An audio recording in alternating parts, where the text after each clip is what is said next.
I'm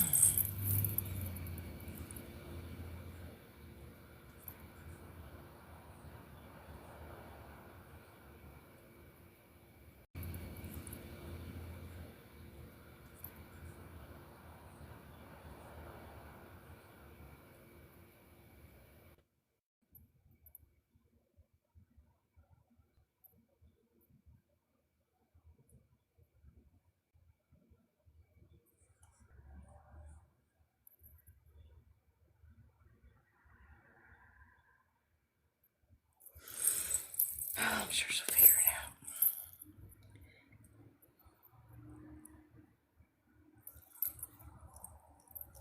Greetings and salutations, TikTok.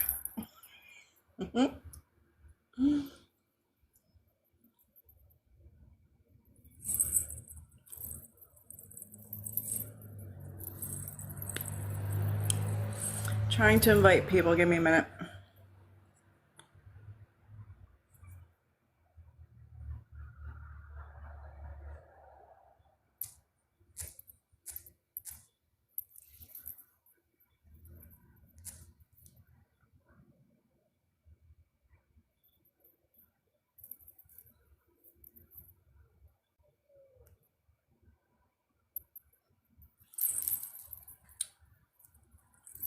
Hello. Girl, when you get in here, is that you? Yeah, that's you. All right, let me see if I can add you.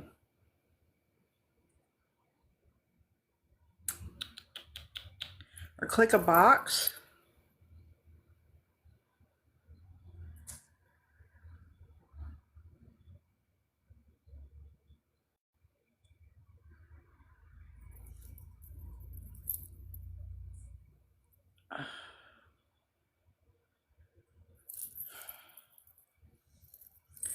Can you click a box to see if it'll let you in? You might have to use live access. You probably have to go on the other one.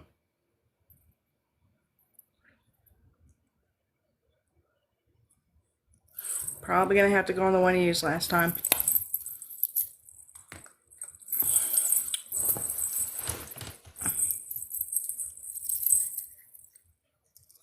I should get my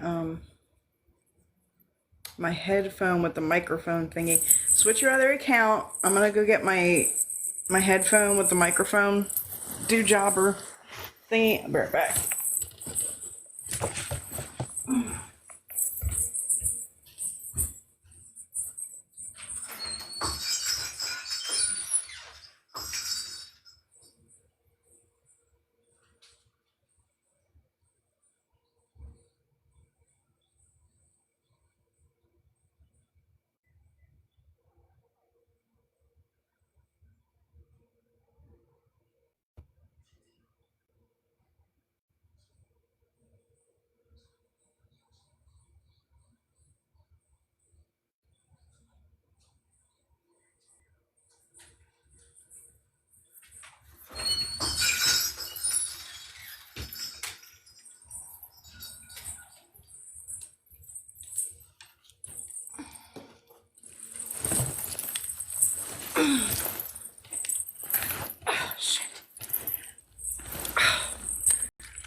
Fit my ass in this little fucking hole here.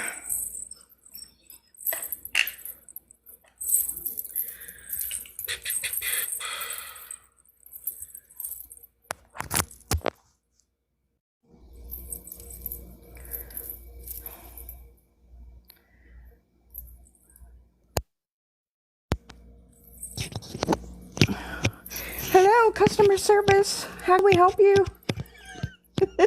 Can you hear me? Like, someone tell me you can hear me with this thing. I don't know if I have the mic turned on or off.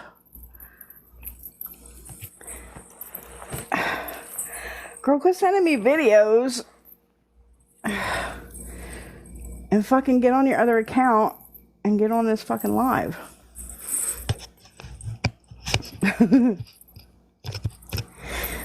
We're all Gen X in here, man. Gen X. We're talking about talk shows. Ricky Lake and Jay Jones. And remember Sally Jesse? She was pretty good. TikTok says, encourage your viewers to share your live and invite their friends. I am encouraging my viewers to share my live and invite their friends. And give me a bunch of tappy hearts, because the more tappy hearts I get, the more they like put the shit on the fucking algorithm or something.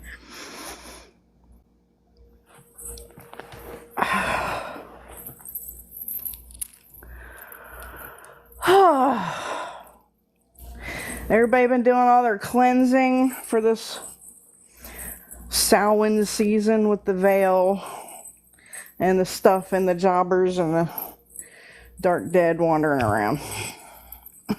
And I'll tell you, I've been having to cleanse all month.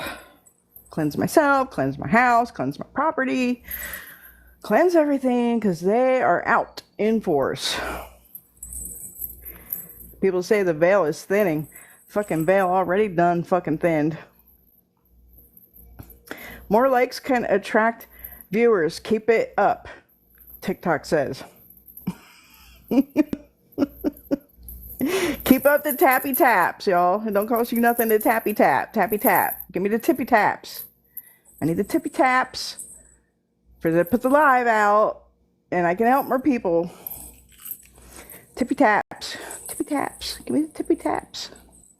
I'm waiting for my girl to get on here with her other account so we can... What are you doing in here?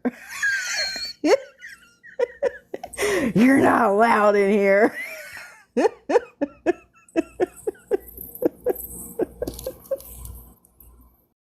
Yeah, you. I'm talking to you. You know who I'm talking to you. Don't you have conspiracies to watch? I don't need to be in here. Come on, Gade. Where you at, girl? Go get your other account.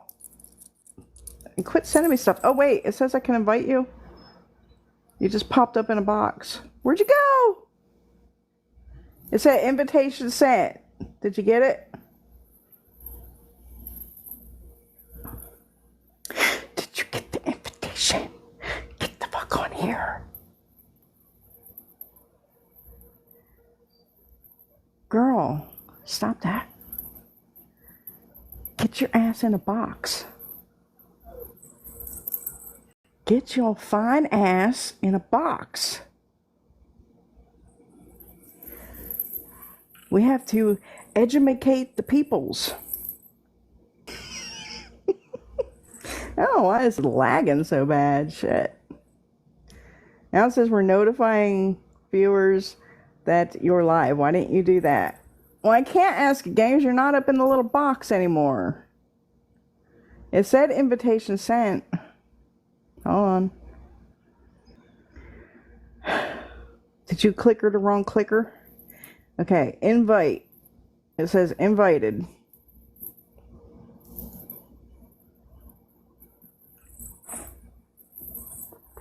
I don't know why they give me so many boxes. I need to go on off the Wi-Fi or something, or switch the connection, because it is lagging. It is lagga.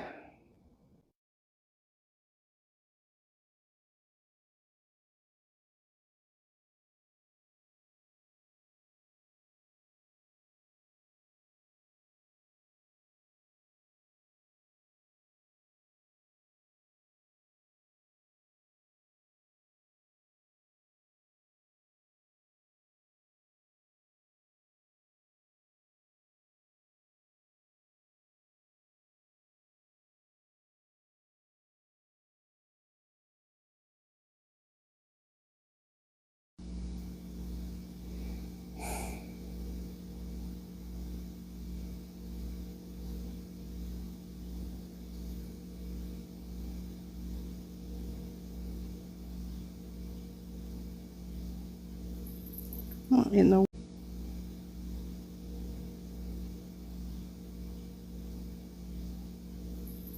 what in the world?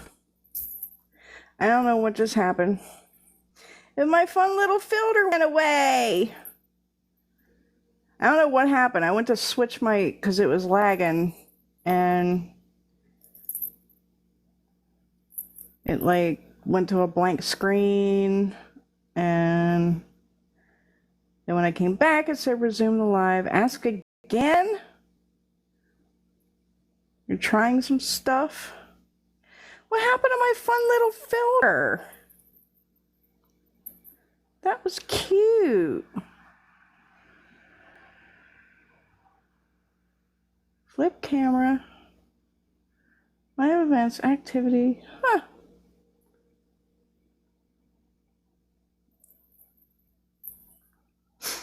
I'm sad now. I thought my filter was cute, and they took it. When it said resume the live, I was like, yeah, resume the fucking live. And they took it. Why are you trying some stuff? You're supposed to have your fine ass. Now you're not even here for me to invite you.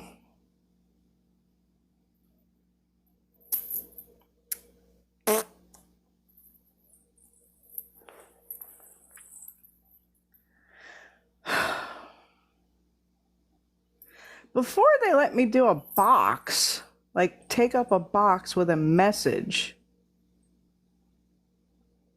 And I don't see that option now.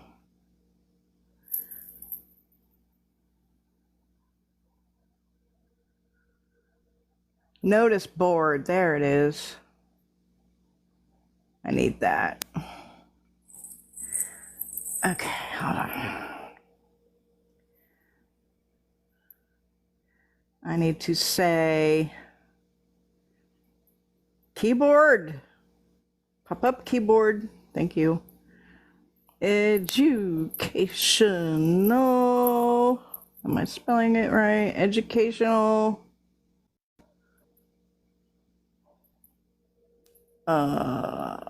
No, it's not what I wanted to say. Give me edit. Edit. Give me typey thing. There's typey thing. Give me the typey thing. I don't know why my phone is lagging so bad.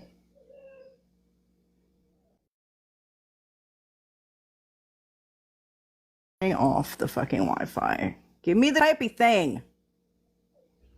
Typey thing.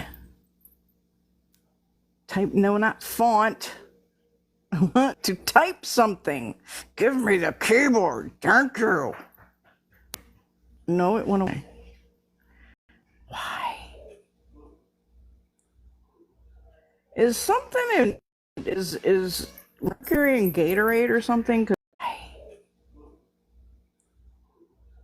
Is something in is Mercury in Gatorade or something?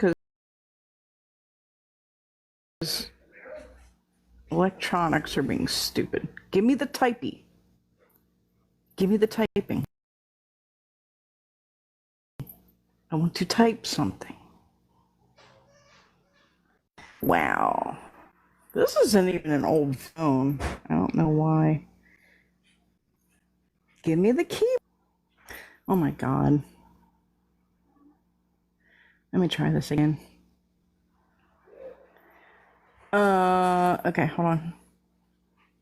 I'm trying to put a notice up in the corner, because if I don't put a notice up in the corner, 500 people are going to come in and ask for readings. So I have to put a notice in the box that says no readings.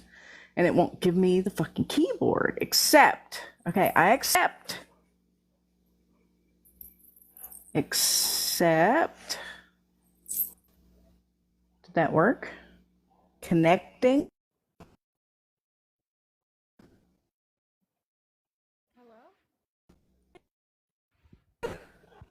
Hello? I thought I heard you. Girl, did you not get your fucking hip fixed?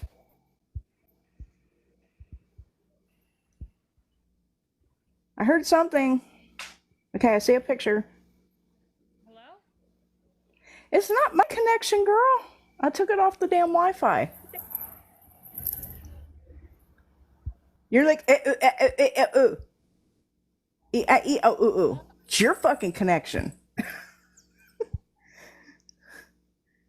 See when you get a little blue frame around your picture, that's when sound is good. Like if there's no blue frame, nobody can hear you. Okay, you work on that. I'm gonna work on the damn notification thing again. Give me the notification box.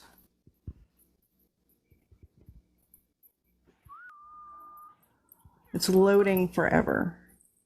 I heard a whistle very faintly. Okay, setting. Notice board. Edit. Okay, give me the typey thing. Oh, thank you. Hello? I hear a faint hello and some tapping. Hello? Educational content. Or no, educational purposes. We're going to say that. Okay, now you're loud. Hello? Damn it. Hello? Okay, I hear you. There's a serious lag. Hello. There's a... Well, I don't know why. I took it off the damn Wi-Fi.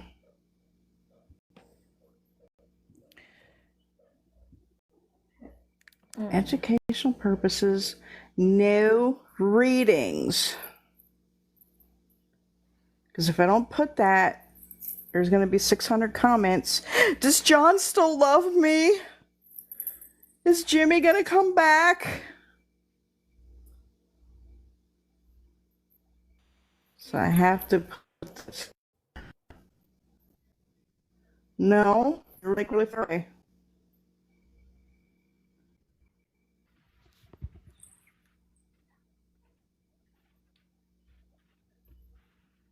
Hello? Dude, it is not my shit. It's yours. Oh my God, where did it go?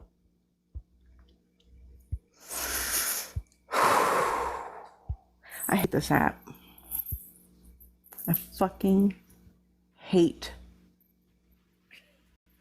You think they'd take a lesson? Okay, create.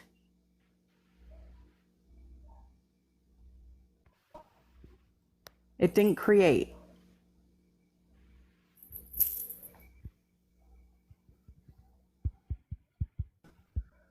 Why didn't create? There it goes.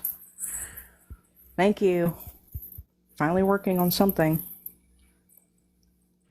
I hear tapping, but it's like a million miles away. What is up with your phone, girlie?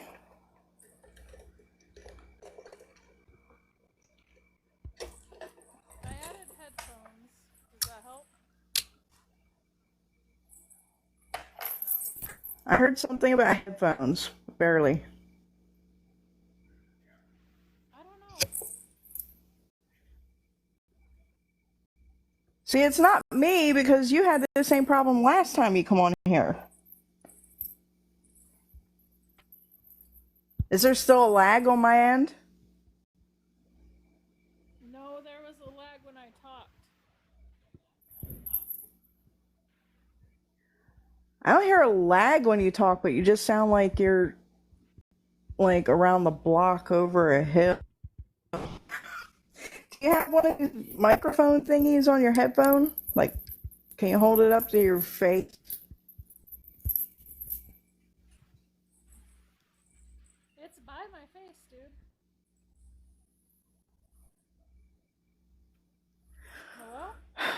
Hello? Is it a plug-in one? Like fiddle with your little connector bobber that goes into your phone, maybe? It's Bluetooth. Okay, wait. I just had you. You were loud. You were perfect. It's good? Now, yes, I hear you. So I should Yay! I'm mad about my cute little picture, though. It was so cute. Stupid app. Why can't they just do like YouTube? Like, take some fucking lessons from fucking YouTube. I don't know, dude. Now it's not working again. Oh, there it goes. It goes in and out. It's super frustrating, but maybe it's working now. It seems to be lit up.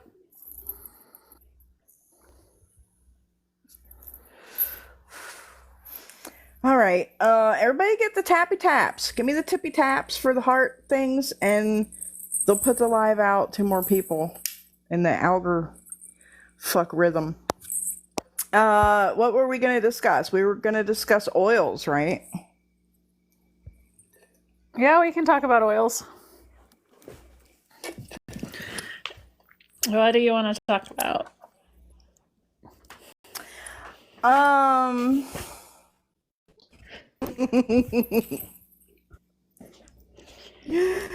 So, if you see somebody on a live making oils on a live for clients that just place orders,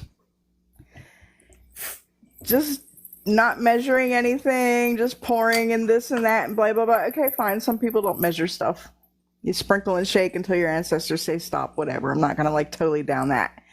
But then immediately throwing it in a package and putting a shipping label on it, throwing it out. What do we think about that? Hey, Leiliani. I never say your name right. I think what I would say about that is when people are making oils, you know, you're making a recipe, you're cooking with spirit, right? You're cooking with your ancestors, you're cooking with spirits. And would you make a Christmas dinner or Thanksgiving dinner with TV dinners, you know? Would you put like the Stouffer's mashed potatoes in the microwave for dinner? And like what results?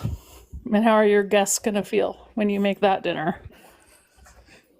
And, you know, like when I make oils, for example, I don't just put herbs in them. And the quality of the herbs, how they were harvested, where they come from, the significance of the herbs, how long they sit in there, where they sit, what spirits I work with and pray over them, it all matters. It all goes into the ingredients in the recipe.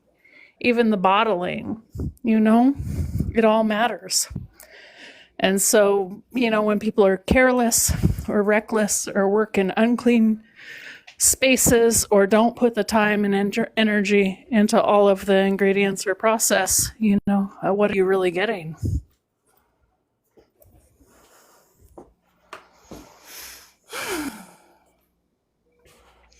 I don't understand it. I don't understand how people think that that's magical and it's going to work. And literally just like making stuff with just essential oils. Like essential oils have their purpose and their place, but it's like you need more than that. Like it can't just all be essential oil and like baby oil. Don't get me started on this. No. Not that soapbox today. When in our life do we put 100 pounds of lavender into anything? And the thing about it is, plants don't work that way.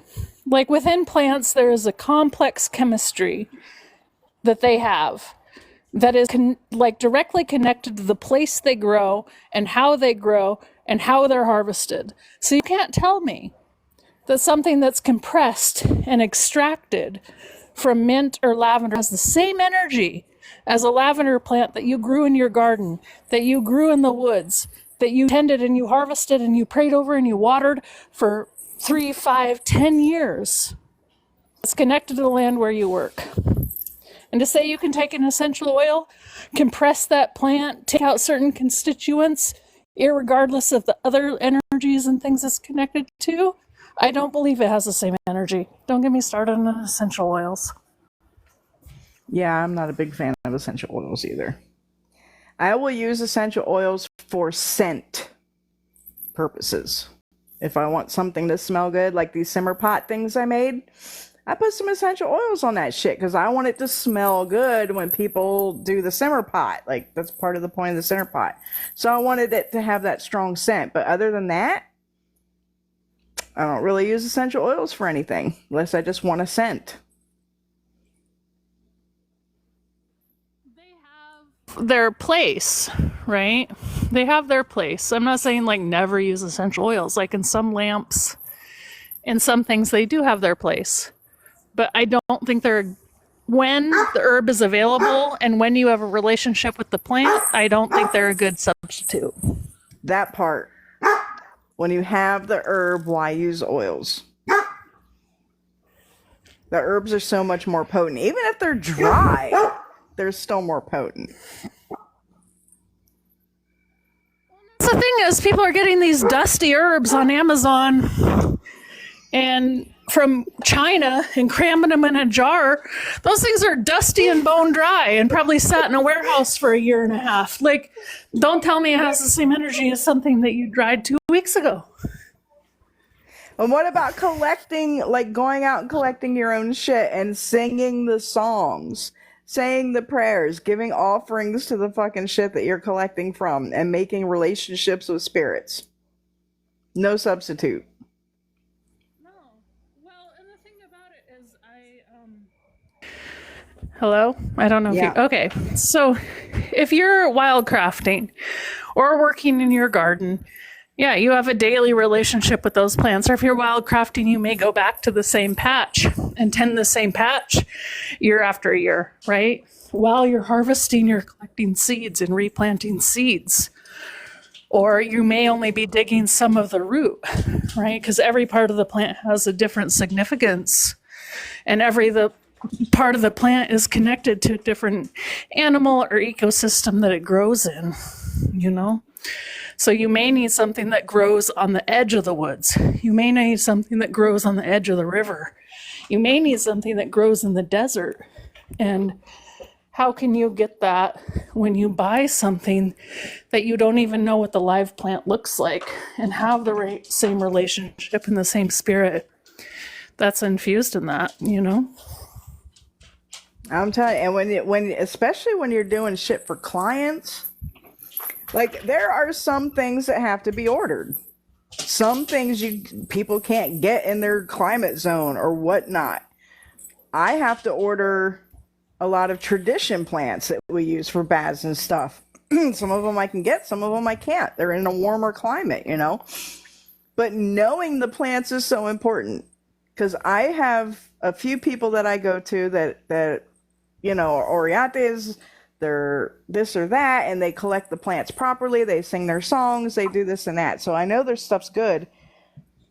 But like I contacted one for a specific bath that I needed to make for a client. And I told him, like I didn't tell him exactly what plants I needed, but I gave him the name of a spirit. And I said, I need plants that align with this spirit. Okay, so he sends me a bundle of plants, and the first one I pulled out looked really familiar. And I'm like, I'm messing with it, and I'm looking at it was fucking Datura. He sent me fucking Datura to put in a client's bath, and I literally told him it was for a bath.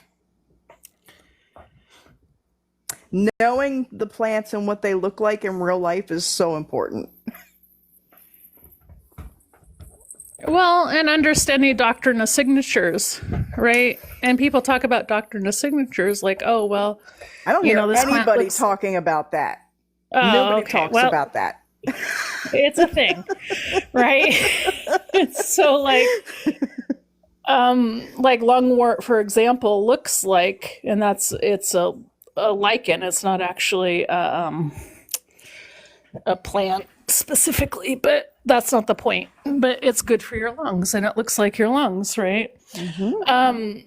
But understanding the doctrine of signatures, it's not just related to the way the plant looks. It's related to the way it grows, the environment it grows in, the animals it has relationship with.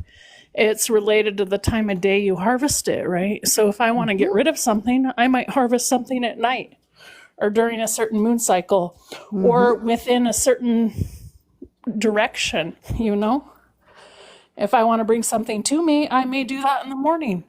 I may do that at a certain time of year. I may do that at a certain moon cycle. I don't always work by the moon cycle, but all of these things can be influences. If I want to clear something out or need a specific energy, I might go to the desert where it's dry and arid if I need to have a certain energy that's concentrated. And so, and I may actually throw in some dirt from that place. Dirt's going almost everything. Right. If I'm harvesting, as an example, if I'm harvesting pokeweed from the desert, and I am out there harvesting pokeweed and I'm giving some water to the plants, and maybe I want to take something away, so I'm doing it in the evening, and maybe I happen to see coyote tracks, I might pick up the track in that dirt and throw it in there. Yeah, running away, absolutely. And I know a lot of people a lot of people on this app are not going to get these concepts that we're talking about.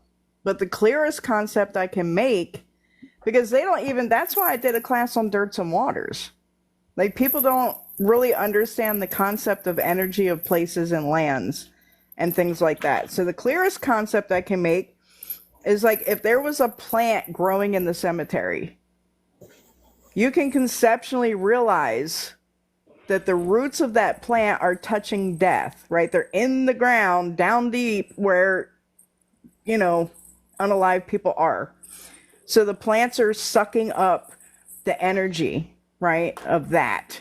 So that goes for any place. But that's a good visual that people can be like, oh yeah, that makes sense now. I can see that. It's the same for any fucking place. Well, and that's the thing, is if people really thought about the symbols and the connection of those symbols and what they meant when they're doing things, it's not that complicated. But I think common and practical sense has really gone out the window.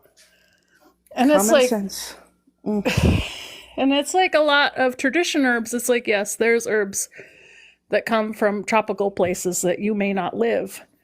But, I'm not going to get too much into it, but in some of the practices I participate in, a lot of the herbs are everyday herbs. You're talking about garlic, you're talking about cloves, you're talking about basil, you're talking about ginger, you're talking about onions, These are things in everybody's house.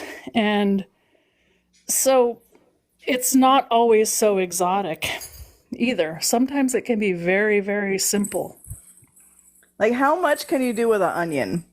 You can do so many things with a fucking onion, and people just simple shit always works the best, and everybody wants to complicate everything. I've seen people I'll give somebody a simple ass thing to do. Oh, well, can I add this? Can I add that? Can I do this? And I'm like, no. Why do you want to add a bunch of just this is all you need. This is all you need. Well, I think a lot of times people would be a lot better simplifying things in general. Whether it's magic, whether it's herbs, whether it's medicine, whether it's ceremony, whatever. A lot of ceremony you can do with a cup of water and a candle, and a simple song and a prayer. You can do a lot. A lot. They spend so much of their own energy. They just spend their energy trying to think they need 20 things in the kitchen sink, and it's just not true. Well, then, and on the flip side of that coin, you have people out here thinking that one herb can substitute for any herb. A lot of people like to say rosemary. You can substitute rosemary for anything. And shit doesn't work that way either. No, no. I think some herbs are general, right? And can be used for a lot of things. Yeah, like But oregano. You can use oregano for all kinds of different shit. All kinds of different shit. But it's not a encompassing all encompassing herb that can be used for absolutely anything. no, absolutely not. Or mint, or, I mean, one herb that gets underestimated a lot is thyme. Mm-hmm. And, but it's not for everything. You know, I wouldn't use thyme in a court case, you know? Right? I don't know why. You know, there's some I things I think wouldn't it's use the it in. new age. It's the new age fuckery internet thing. Like, people don't think, what did our ancestors use? What did they do? They did not have all this shit.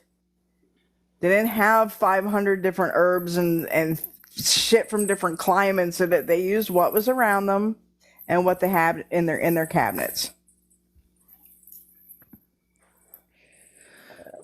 Well, and I'll tell you, I mean, this is just my opinion, but people talk a lot about trying to go to the graveyard and working up this spirit and working up that spirit, and or going to their whoever, going to some tradition that they're not even part of and calling this spirit, calling that spirit. And the thing about it is, and this is going to get off of tradition a little bit and more into maybe some other stuff, but I have never been more fucked up in my life than I have been by plant spirits. And that's the bottom line facts. And so if you work with these plants and you really know them, there needs to be a level of respect. Because I have had my experiences. Do you want to tell your elderberry story? Story. So elderberry is a plant that I've worked with a lot and throughout my life since I was a kid. And I have some, you know, I have healthy respect for the plant, but I'm also comfortable with it. And I think whether we're working in plants or whatever, complacency is dangerous, right? And so we always need to understand and have healthy respect for the things we work with. And so I've worked with elderberry a long time. I have a relationship with the tree. I went to make a drink in the morning. I went to take a smoothie. I took a handful of berries, not thinking that they weren't cooked. Threw them in there, ground them up, and drank it, right? And I ended up in bed, doubled over for 3 days with strychnine poisoning. And I was puking and crapping myself. Sorry, I know this is probably a little too graphic for some people. And my muscles were in strychnine cramps, and I was living on the top of the mountain at the time. And if I could have gotten out of bed, I would have driven myself to the hospital, but I couldn't get out of bed. And the freeway was closed because of a snowstorm. And I went into a dream, and in the dream, the tree took me inside of itself.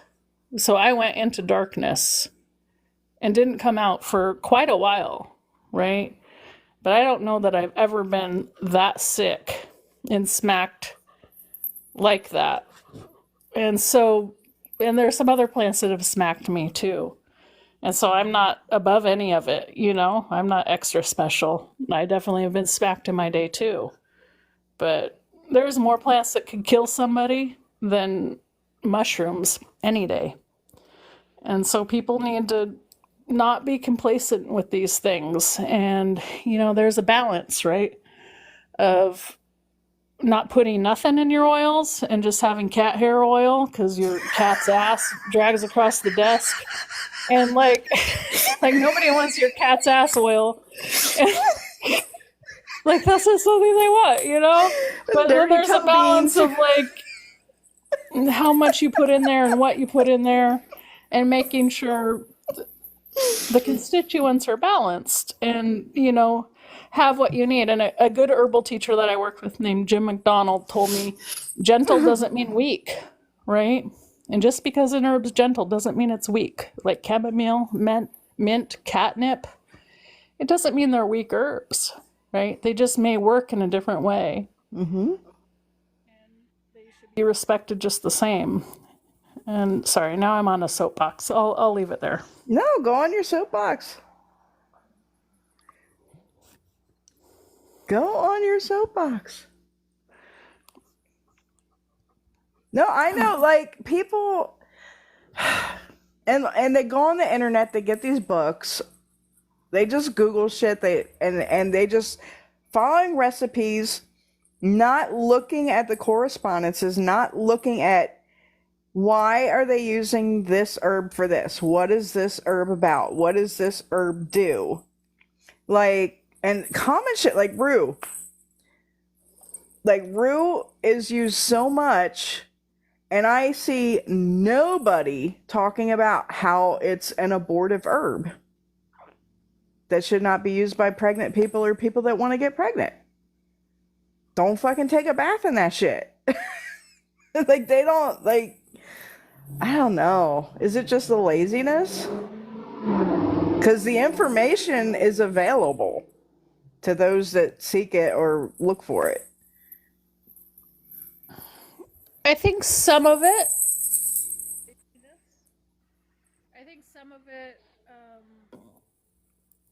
Is lack of development.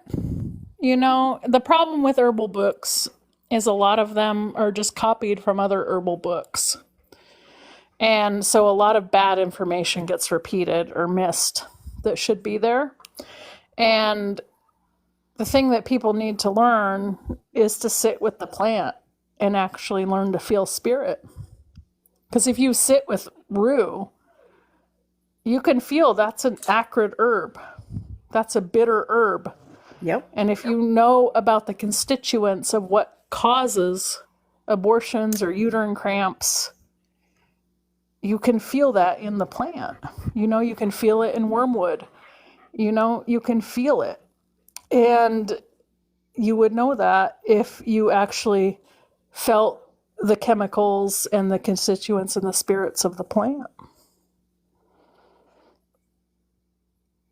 That's why a lot of the plants, especially down here in the South, get nicknames. That's why we have devil's dung, devil's shoestring. We have devil's walking stick, like all over the place. Just sit with the plant. Sit in nature. People, I don't know. Is it urban living? Like, what is it? Nobody wants to actually... They want to put on the costume and not actually do the work. And even people that think they want to do the work, they're like, oh yeah, I'm a witch and I'm gung-ho, I'm doing this. When it actually gets to doing the actual work, they can't handle it. It's too much. It's not what they thought it was going to be. Blah, blah, blah. And that's why everybody walks away. I think that's some of it. I think some people... I don't know. Can you hear me? Okay. I think some people... I think I've definitely been here at points in my life where they want it to be this fantastic thing, you know, this kind of divine experience in every moment. And it is that at some times. Mm-hmm. And sometimes spirit does overwhelm you. And then people get scared. So there's that, right? Or they don't know how to handle it, or they aren't really connecting with it. They're connecting with some other delusion in their mind. But I think what happens probably more often is it's not as exciting or as fantastic as they had hoped, right? Because if you're doing this every day, if this is part of your life, it's just part of your life. You know, the same to cleaning your floor, to weeding your garden, to doing your prayers. Like, it just becomes routine. And like, yeah, sometimes I have amazing communication from spirit. Sometimes I have amazing dreams. But probably 70% of that isn't that, you know? And so I think people they want it to be, you know, the Disney movie, and it's just not. It's work. right? And it's dedication, and it's, getting a little bit bored at times, to be honest. Hmm. And then, yeah, sometimes it's scary and sometimes it's overwhelming. And a lot of times it's just a lot of work. And like that isn't as sexy. It's a relationship like you have with your husband or a friend. They It takes expect the work. ooh, ah without putting in the work. They want results with no work. Exactly. Yeah, I 100% feel you. And I'm going to say 80% of the time, it's just mundane. It's just the way you live. And people also underestimate that. Doing the mundane things like using a floor wash to clean your house, cleaning your doors, cleaning your windows. Just the mundane things are what makes your magical life. And it does get boring at times. And you're like, damn, like, ain't nothing popped off in a while. And then something's going to pop off. I mean, that's the part about never getting complacent. Because sometimes shit gets crazy. And then it's like, okay, then you hang on for the ride sometimes. And sometimes you have to be more assertive. Sometimes, you don't know how you're coming out the other side, but you're in it at that point and there's not going anywhere else because it's happening. And I don't know, I have something else I want to say about that, but I don't remember what it is. And I think the other thing is a lot of people depend on other people and they forget that the relationship is with spirit, and they Yeah. don't develop the relationship with spirit. They care more about their social relationships and their popularity and looking cool and having this teacher and this tradition and that tradition, when the bottom line is none of that shit matters. It's your relationship with your spirits and your ancestors. And at the end of the day, if you don't really have that connection, it's lonely, you know? I realized today through a conversation that I was involved in that apparently some people think or believe that spirits are only working with you or walking with you when you are actively doing work with them. Like you do work for this situation and it fucking works, and then the situation continue. Like example, the conversation was kind of encompassing around like gambling. So this person was like, oh yeah, I used to work with this spirit, and I would, do prayers and we would do work before I would go to the casino and I would win and blah blah blah. He said, but then I went a couple times without doing anything and I still won. So I realized, it's me. It's not spirits like helping me and doing this and that. It's me. It's all me, and it's always been me. And I'm like, how do you not realize that they're always fucking walking with you? Not just when you're actively like working them. Like they're still there, they're still helping you, they're still protecting you, even if you're not doing that stuff. Like that just blew my mind. I was like, do people actually like think that or believe that? And if that's the way it is, I see how people fall into ego a lot. If people are fucking thinking that shit. Yeah, I think a lot of people. I don't. Can you? Okay, a lot of people I think need proof, right? And I think proof is important, actually. I think skepticism and questioning things is important. But so I don't believe just in blind faith. But you need, like, I think a lot of people need proof because they don't really believe it's real. And yeah, the spirits are always there. They're always helping you. And some are quieter than others. And some come in at certain times when you need them and Mm-hmm. go at other times. It doesn't mean that they're not present. It doesn't mean they're not available, but they're not our hitmen either. They're not just our goons for hire. And a lot of people treat their spirits like they're just the help. It's like, no, it doesn't work that way. It's a relationship. And just because we don't feel them at certain times or don't sense them as strongly at other times doesn't mean they're not there, but I think it is important to check in because sometimes some things come and some things go. It's not as constant as we want it, as we think it is all the time. Well, that's why it's the faith. That's why in Paulo we say Santo Thomas por creer, seeing is believing, right? Like you have to have the evidencia. You have to have evidence, but that evidence that you might get might have to sustain you for a long time before like you get more evidencia of something. So like that's part of the faith. That's part of keeping the discipline, is when you start falling out and you're like, hey, I don't know what I'm doing. Like maybe spirits aren't actually here. Maybe they're not listening, blah, blah, blah. You have to remember those evidencias that might have happened months ago. No, I remember when this happened. Like that was solid fucking evidence. I remember when this worked. I remember when I got these results. And those things have to sustain your faith and your discipline through long dry spells where the evidence isn't right in your face. You know what I mean? People look for big signs, big happenings, big magic things happening, and they ignore the subtle, small, slight things that are proof. And people also want evidence or evidencia to show up the way they want it to show up, as opposed to being open to how it comes. And I've had some fucking crazy experiences with spirits that, like, most people will be like, bitch, you're off your fucking rocker. Like, that doesn't make any sense, because what people don't understand is a lot of these spirits materialize. And I don't think the line between the spirit world and the material world is that different, right?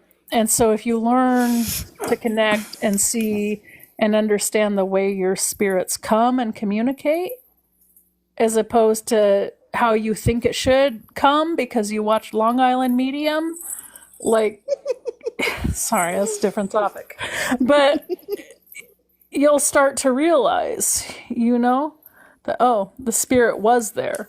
There was evidence. There was proof. They were communicating. I'm just too dense, or I have inserted my own expectation or method that I chose or desired to communicate. And so I missed it. Because it's a lot of work to communicate from the other side. I don't think that's what people get. It's hard work for them to materialize and come into this plane and intersect our world. Some spirits are better at it than others. I would say tradition spirits are more adept at it than maybe ancestors or some other spirits, but it's hard work. And so what may seem like a small offering on our side is a big offering on their side. And what may seem like a small effort on our side is a big effort on their side. And so, it's just like a relationship with your husband or significant other. We can say, oh, they don't care about us, they don't ever do this, they don't ever do that, because we set an expectation, but we miss all the small things that they're doing to try and show they care. Right? It's no different with the spirits. Exactly. I think maybe we could let's share some ghost stories or experiences, since it's October. We're getting close to Halloween. I could share some of mine. You could share some of yours. Maybe creep some people out. This sounds fun, yeah. Do you want to go first? Or want me to go first? Because I have a million. I'm sure you have a million too. Yeah, I have some. They don't all make sense, and they don't all have like perfectly wrapped up endings, but they are the story. What experiences are perfectly wrapped up? It's like, oh, this shit fucking happened. Well, I think that's the problem. Shit. Is people like want it to be like follow like the arc fiction. It doesn't, like, there's still stuff I've seen that does not make sense to me to this day. And so I'm like, okay, that happened. Like, okay, I'll start with a story, okay? Like, I used to work at the sandwich shop when I was like 18 or 19. And sometimes I would open the sandwich shop and I would work alone. And the sandwich shop was in this really old house that used to be like the original farmhouse of the area. And it was one day, I remember it was raining, and I was like, it had a coffee maker or espresso thing there. So sometimes I would make coffee and espresso. And it was just me, nobody else was in there. It was raining outside, and this man came in. And like when he came in, I've never seen anybody that looked like, and it was physical, like a person walking up to the counter. But he looked like if he had maybe 3 or 4 inches of mud all over his entire body. And like, you know, when mud or like a puddle dries up and it has big cracks in it? Mm-hmm. Like, it looked like cracked mud. Like the entire being of this man looked like cracked mud. And I could tell it kind of was a man. Because it looked like he didn't have hair. You know, he was kind of shorter. He wasn't really fat, but he wasn't super skinny either, kind of average build, right? And he had a man's voice. And he asked me, he said, I don't have any money. Would you be willing to give me a cup of coffee or hot water? I said, yeah, sure, no problem, you know? And so it was very odd. He smelled like he had a very, very strong smell. Like, honestly, he smelled like caca, right? And so, yeah, sure, I'll give you some hot water. And so I poured him a cup of coffee or something for tea or whatever, right? And he took it and he went to sit down. And then I went to kind of go look in the dining room area, and he wasn't fucking there. There was a bell on the door. I didn't hear him leave. I didn't hear him come in. He just wasn't there anymore. I'm like, okay, I guess that was a thing, right? Still to this day, I don't know what the fuck he was, where the fuck he came from, what he wanted. Maybe he just wanted a cup of fucking coffee or hot water. I don't know, dude. That's a story. Well, how many spirits like coffee too, or tea? Like, that's interesting. A lot of them like that shit, dude. Exactly. Like fucking every grandpa I have likes that shit. So, you know, every Congo Mud spirit. man. Yeah, a mud man. He was older. He was definitely an older. It wasn't a young man. You know, he was older. But I don't know who Mudman was, where he came from, why he smelled the way he did, but that's what it was. Make it make sense. I don't know.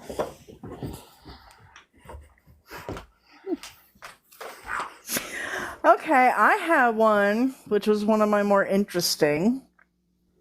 I don't know if I ever told you this story before, but we used to live in this apartment in a town in Camden, Delaware. And Camden is like an old Civil War kind of town. The buildings are really old. A lot of war and stuff happened on that land. So this apartment we had was above a garage. So it was just like this little garage apartment. And we was only there. Well, a lot of things happened in that apartment. But I went to, this one was interesting. So we've been there, I don't know, maybe 4 months, 6 months, something like that. We haven't been there like too terribly long. And I woke up one day because the bed was shaking. And I know you're like Exorcist or something. No, like the bed was like going to-thum, to-thum. And I was like, what the? And I kind of woke up and there was a man standing beside my bed, and he was an indigenous man. He didn't have a shirt on. He was wearing like bone like necklaces. He had like a deer skin like cloth on and shit. He was like a native man. And he was kicking the bed. He was kicking the bed, and the bed was literally thunking off the floor when he was kicking the bed, and he was screaming at me. He was so mad.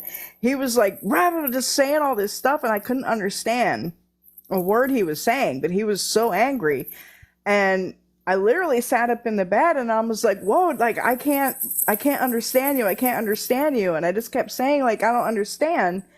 And he finally, like, I guess he got fed up and like threw his hands up in the air and turned around and walked to my bedroom doorway, and he was gone.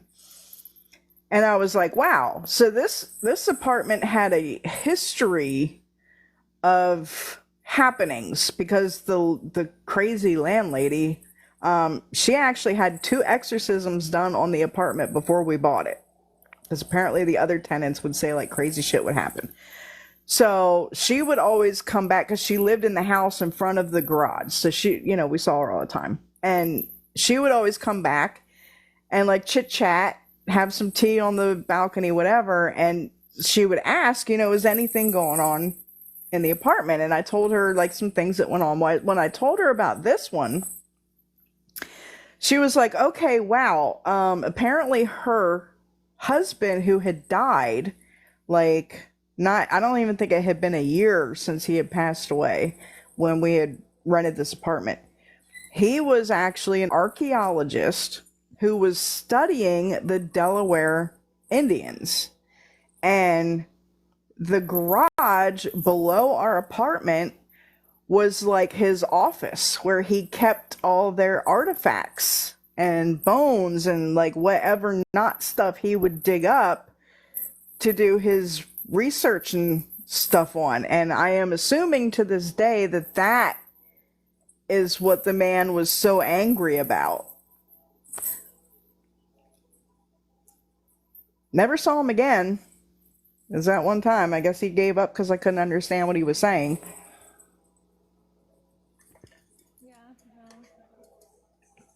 Sense that he'd be angry, yeah?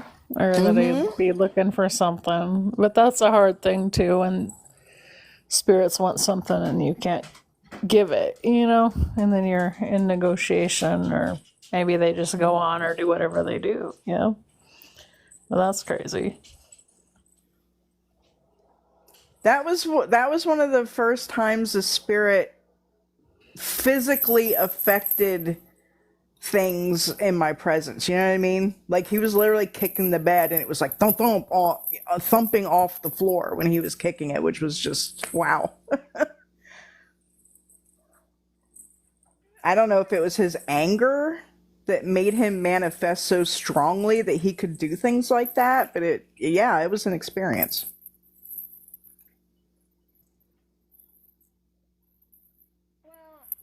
I don't know that I personally, I'm trying to think of a time I was on the bed or on something that they moved. I can't think of something like that. I've definitely had times when they closed cupboards or banged doors or turned on lights or did things like that, or chased me. But I can't think of a time they actually moved something I was on. I've definitely been touched, Or I remember one time when I was living in the mountains, and this is more like related to a dream, but I was falling asleep in my bed, and I felt somebody sit down on the bed. And then I felt somebody take my shoulder and put their hand on my shoulder and say, wake up, wake up. And I'd like try to wake up. And then, like, I wouldn't see anything. And then I would start to go back to sleep. And then I'd feel their hand on my shoulder. And I'd hear, wake up, wake up. And I told them, I said, look, leave me alone. I'm tired. I want to go to bed. I was not having it. Like, do you know what I mean? I'm like, okay, I need to go to sleep. I need you to go away. Stop it. You're bothering me. I'm tired, right? Like... And so, like, they left, and then I went to sleep. And then, like, that night, I had a dream of driving up the mountain because I had to go to this one town by where I lived. And in the dream, they showed me going off the edge of the road in the dream and going down, like, an embankment and crashing my truck. Ooh. And I heard in the dream, be careful when you drive, be careful when you drive.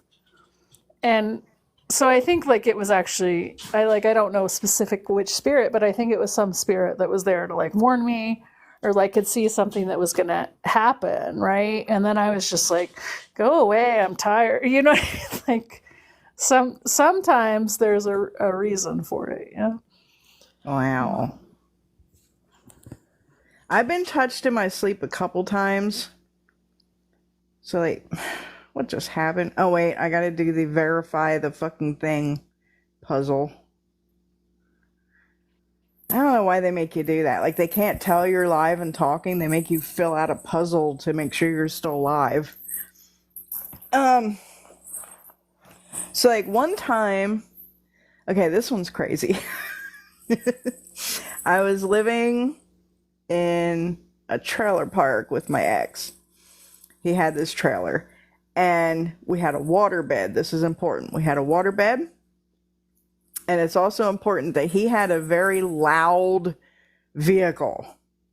He spent extra money to get like dual exhaust put on his fucking van, and it was very distinct and very fucking loud. So he was a forklift driver at this warehouse, and he would get up really early every day and go to work at like, 4:30, 5 a.m. before the sun was up. And this one particular morning, I remember him like getting up out of bed, because it's a water bed, it fucking moves. And he like gave me a kiss or something, and he left, and I heard him leave. I heard the van start. It's loud. I heard it drive away because it's so fucking loud. And I just kind of like started falling back asleep. Well, then I don't know how long it had been, but I felt somebody get on the bed, because whoosh whoosh, it's a water bed.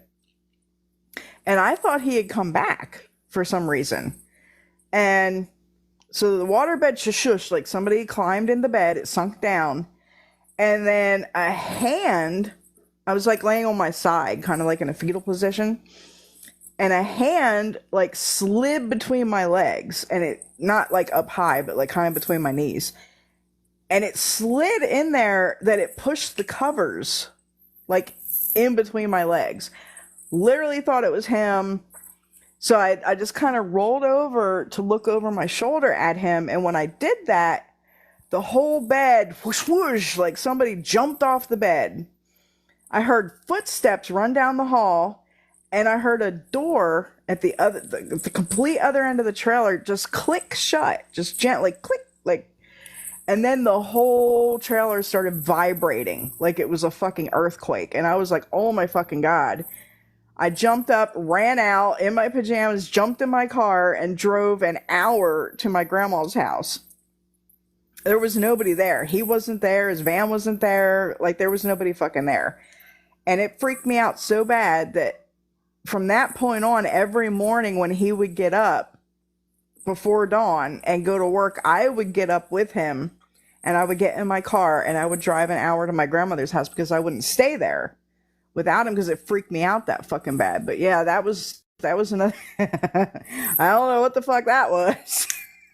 It was fucking crazy.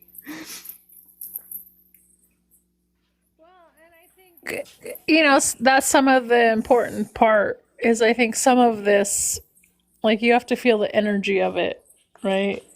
Because I've definitely experienced some things where it didn't scare me. And I'm not going to lie, there's some things I've experienced that scared the caca out of me, and like really creeped me out. And I won't even say the experiences were that different, like when the person was touching me when I was trying to fall asleep, and then I had the dream about crashing my truck. It didn't really scare me, but I've definitely had things, even like smaller experiences. Like, I remember I was doing an internship in a big city, and part of the internship we were working in industrial zones. And one of the industrial zones we were working in, there were a lot of Native American legends about spirits on that land, from the indigenous people that lived there.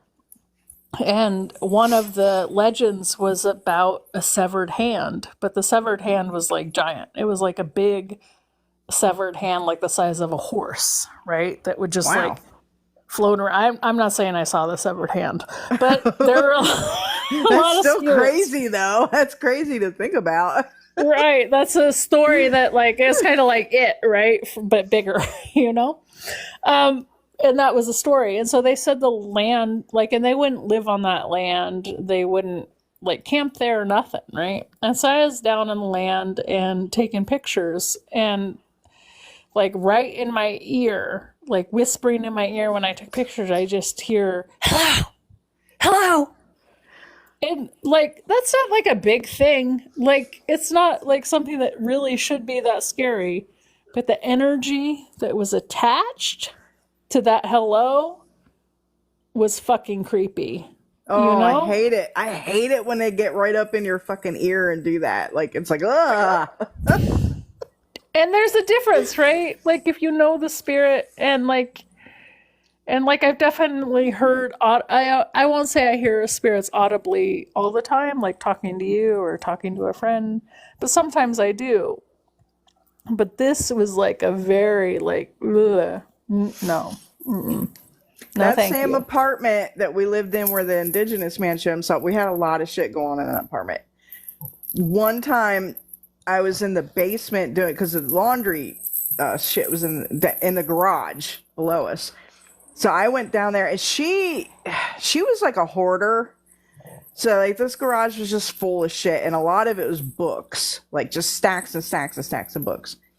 So I went down there to do laundry, and I was walking through carrying my thing, and this book flew off a stack in front of me, hit the wall, hit the floor, and then the pages were like, and it like opened, and then a voice, man, right in my fucking ear went, "You!" And I was like, "Holy shit!" Like, I dropped the fucking laundry and ran. Like, it takes a lot to freak me out. But when it's like right in your ear, like, "You," I was like, "Oh shit." I fuck no. Like there's a specific energy that comes, I don't know, when they do that shit. And they're doing it on purpose. I'm convinced. Like they're doing it on purpose. And like when I was a kid, one of the scariest things I dealt with a lot of spirits when I was a kid. But one of the more scary ones I dealt with was just like these big black arms that were like hairy, and they had claws, and they would just randomly fucking come out of the wall. And Oh. I remember one time I was playing dress up, and like I wanted to put on like some fucking high heels and like a satin skirt and go downstairs,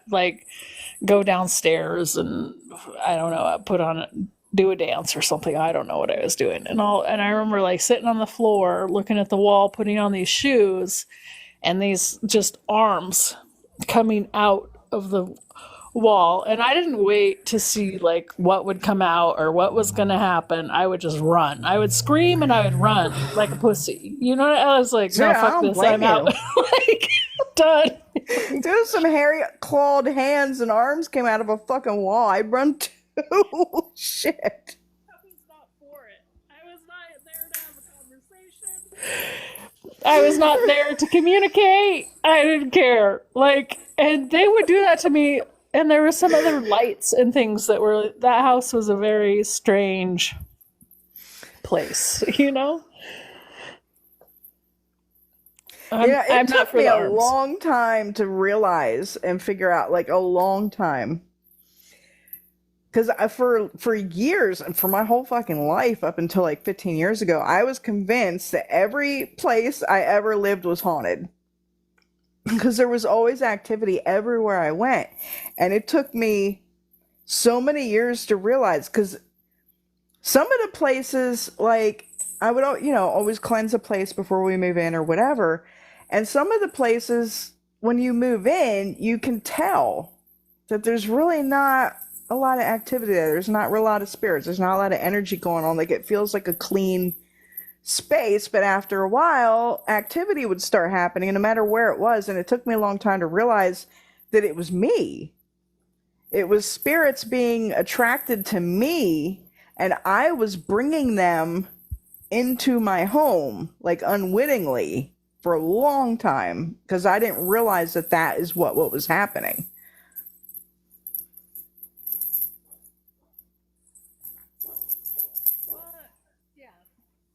that's the thing is people. Can you hear me? Okay. Yeah. Okay. People don't realize that sometimes it's them. And like my mom's like that. Like my mom isn't like she doesn't practice spirituality, but spirits mess with her a lot. And but she doesn't get it. You know what I mean? She'll be like, "Oh yeah," like for a while she lived in South Carolina. And she lived in a house, and this isn't really my story, this is her story. And she talked about like how she would go into the kitchen and the whole floor was bubbling up and like it was throbbing. Like I don't like it was like straight out of like the movies, you know? Like where the whole floor would bubble up. And then she Wow. talked about a man in like a Confederate soldier outfit that used to randomly like come up on her and push her into the wall. And like she actually had bruises and like stuff that would happen to her from the spirit. I'd be like, this is not okay. Like, you need to do something or move. And eventually she ended up moving. But she's having a lot of things like that. Like, she talked about one time when she was camping, because she used to work doing like work out in the woods, you know? And she talked about one place where she was camping and she woke up in the night to feel like all these hands, like hundreds of hands all over her body in her sleeping bag. And Yeah. just like putting her sleeping bag over her head until they left. And I'm like, so this doesn't bother you or alarm you? She's like, I don't know. It's just a weird thing that happened. I'm like, yeah, it's a weird thing that happened. Like, I would not be okay with that, you know? But she never tried to go into any practice or really develop anything to deal with it, you know? It just happened to her. And she has her practice, like, she does weird things like, yeah, if a spider's in the house, she won't get rid of it. And she does, like, funny little, she has a bag that she keeps certain things in. Like, she has, like, I guess, like, folk practices, but I wouldn't say she has, like, a spiritual practice, you know, where, like, she's cleansing and doing active prayers and, like, developing, you know? A lot of folk practices, at least in my culture and from the mountains and shit that when I'm with, a lot of those are just superstition based. You're like, oh, this happened, you have to do this, or if this happens, it means this, or you know what I mean? Like a lot of those practices are superstition based in my experience. Like, oh, I have to keep my things in this bag because of this reason, some kind of superstition, you know? Yeah, I don't know. Like the things she would talk about, like one thing she did is she always talked about, and I have never heard anybody else talk about them. They're called damn it dolls. I know the damn it dolls. Hell yeah, And girl. so there were something that she would like talk to when she was upset and like would deal with. And then she had certain dolls that she would use her dreams. And so if she needed something or had a question about something, she would talk to the doll and put it in her pillow. You know, things like that. But I don't remember her being like, oh, we're going to do this prayer or do this ceremony or, you know, do anything. Or like if a spider comes into the house, like God forbid you got rid of it, you know? Well, that's the thing. Folk practices are not ceremonial. It's just the way you live and the way things are done. And it's not like just life, you know, like it's not a big ceremony, a big ritual to do things. It's just, you know, I remember damn it dolls. We had them damn it dolls, or some people call them worry dolls. Nobody ever talks about that shit.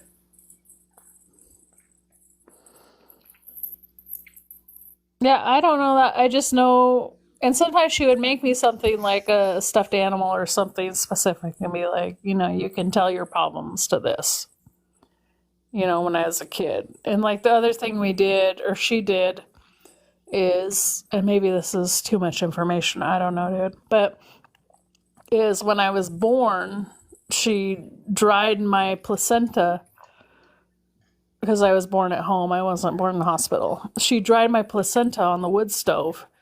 And like where I grew up and lived, we didn't have running water or electricity. And I still have that today. And she put it in a specific basket.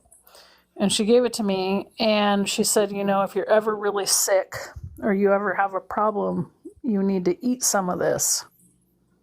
And that was the instruction. And I know some tradition, like I've studied midwifery traditions and lived with midwives and had herbal training under midwives. And everything I've heard from them is like you bury the placenta. Like it's not something you keep, but in this case, I keep it, right? I have actually heard of people eating placenta. I have heard of that.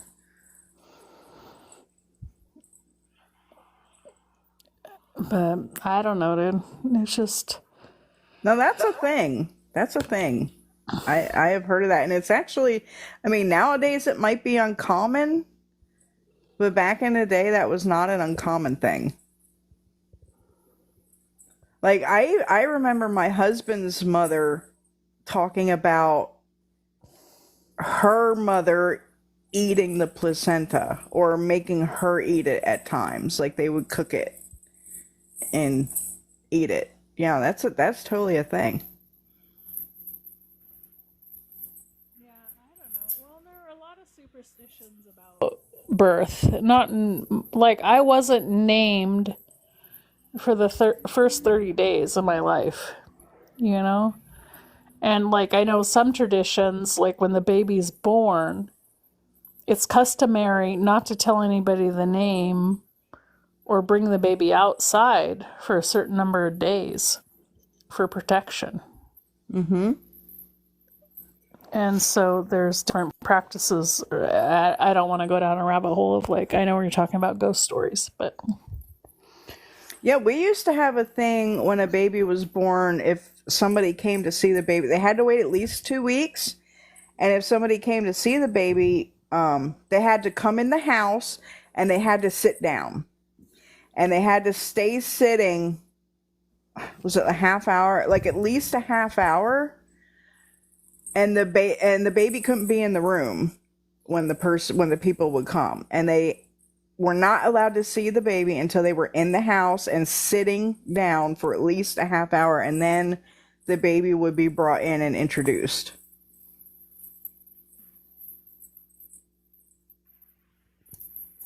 Well, it's like a lot of these things are forgotten, or people just think they're hogwash, I don't know. And one thing my mom told me that she did with her father, and we didn't do this, but is every fall they would go out and make what's called she would call it a fall bowl, where they would go and collect certain things from the forest and make a bowl and bring it in and put it by the wood stove every fall. And I don't know why. Maybe it's just a thing they did. But my grandmother, not necessarily my grandfather, but my grandmother was old, like many generations from West Virginia. And that's something that came from her family in West Virginia. But I don't know if that's related to anything or not. It's just something they did, and my mom told me about. It almost sounds like a version of a simmer pot without simmering it. Like you would come and place it near the heat and the fire source. Yeah, and I've thought about it, like what would be the symbolism, and I don't know yet, I'm like, I don't know. I don't know what the symbolism would be, but who knows, Maybe it was a welcoming of certain spirits. Like, people do at different times. Bring a Christmas tree in, you bring in that spirit or whatever. You bring in pine cones, or, you bring in the spirit of the season. Could have been something like that. Welcoming that spirit into your space. Ancestors, or who knows, But honestly, I know a lot of people associate the fall and this time of year with ancestral work and connection to the dead. But for me personally, I have a lot more connection around Easter and like early spring when all the energy and things are starting to return, and like the time of resurrection. And so I don't know. I think they're always present. I don't think, like, I know people always want to talk about the thinning of the veil and all that, Right. but it's like For some they're people, it's always there. always thin. It's thin all year round. Like, Right. So that's where I'm kind of like, yeah, I think energy shifts, but like, and there's times for certain things, but I don't know about all that, you know?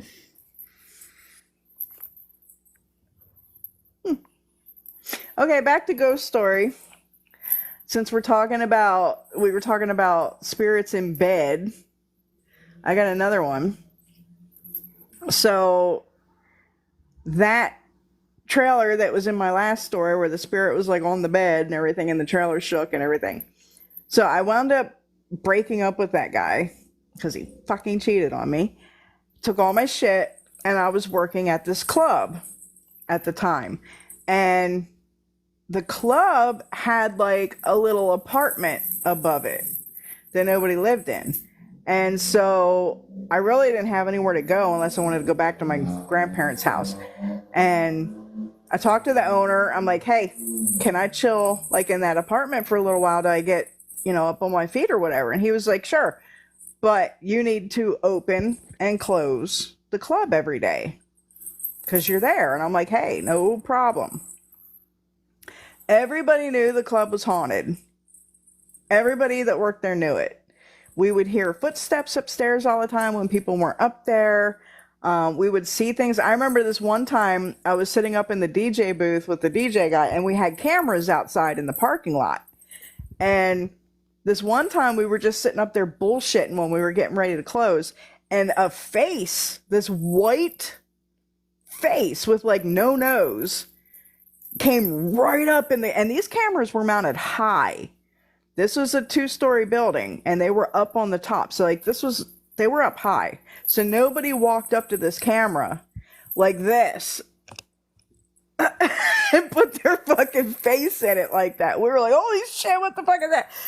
He ran outside. Nothing was there. It wasn't a bird because it was pitch black out. So everybody knew the club was haunted. So when I went to like staying in the apartment, I didn't want to stay there by myself. Because shit was always happening. Things would get broken upstairs. One time a mirror got broke and there was nobody up there. So every night I would kind of talk somebody into like staying with me or at least hanging out like really fucking late with me. And that worked for a week or so. And then one night, nobody could stay with me. Like I had to stay there by myself. I didn't have a choice. And I was like, oh, fuck. I just kind of went to bed early. I was like, I'm just going to sleep through it, whatever. I got woken up. I heard somebody like saying my name. But I was like in and out, kind of half asleep, half awake kind of thing. And I just like you were, like, leave me alone, that kind of thing. That went on for a couple times. And then all of a sudden, something grabbed my foot and yanked me clear off the bed. Covers, everything went with me. And I wound up on the floor. And I was like, sat up. Holy fuck, what the fuck just fucking happened? And when I looked this way, I saw the clock. And I was like an hour late opening the club. And I swear to God, it was like waking me up, saying like, hey, stupid, you're fucking late. Get up. And I was ignoring it, so they yanked me off the fucking bed by my foot. Like,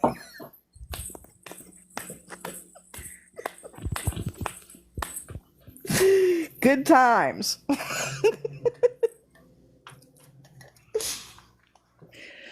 Yeah, I've never been yanked out of bed. That's a new one, but that's fucking funny, dude. First and only time. Hey, oh my God, Jess. Mexican mystic. Yeah. First and only time I got yanked out of bed. And I don't know what your like factor is. I can deal with a lot of things from spirit. I can deal with the voices. I can deal with like a lot of shit. Don't fucking touch me. Like, like that's where I'm like, unless there's been a few times where I've been touched and it was comforting, right? So I've actually had spirits like hug me. Like I could literally feel like wrapping arms around me and just like comforting. Like those things have happened and I'm okay with that.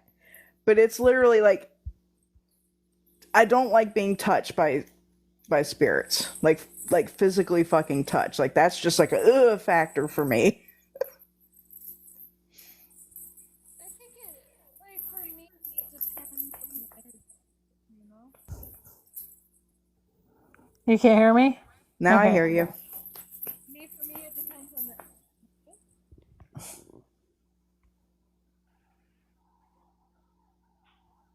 Where'd For you me, go? it depends. Oh, there. Okay. For me, it depends on the energy. You know, like I've definitely had those very comforting and like almost like warm molasses feelings, where when they touch you, it's like this very soothing feeling and experience. But like I've had those where they even can just put one finger or say a word and it's creepy as fuck.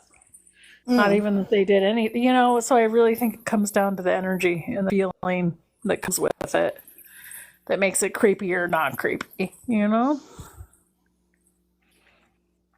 Yeah, like even like we were talking like the voice when it's like Mm-hmm. right in your ear. Sometimes that's okay, but sometimes it just like literally all the hairs on your body stand up, and you're just like, ah, like don't Exactly. do that. Exactly. Oh Lord, this is Mexican Mystic in the chat here. We're Hello? telling ghost stories. Ooh, those are fun. Especially as spiritualists, that shit kind of gets scary. I'm not gonna lie. More Well, so share than like some ghost layman stories. I'm gonna people's. run to the bathroom real quick. Share some ghost stories. I'll be right back. Okay, so okay, so this was before I got into like practicing any forms of magic, and I was playing like video games with my friend, and I was sitting here on my bed, actually on the same bed that I'm laying down on. And I looked to my right, and I had my door slightly ajar, and my lights were on in my room. Outside in the hallway, I had the lights on as well. But it was around like, I want to say it was like 10 p.m. And I look and I was like, hey, is that like fingers? And I swear to God, I swear on everything, this shit scared me so bad. I saw literal like fingers with really long black nails and this face that, okay, are you familiar with like, or if any of y'all are familiar with like creepy pastas? The face looked like what's his name? Jeff the Killer's face. Horrifying. Horrifying.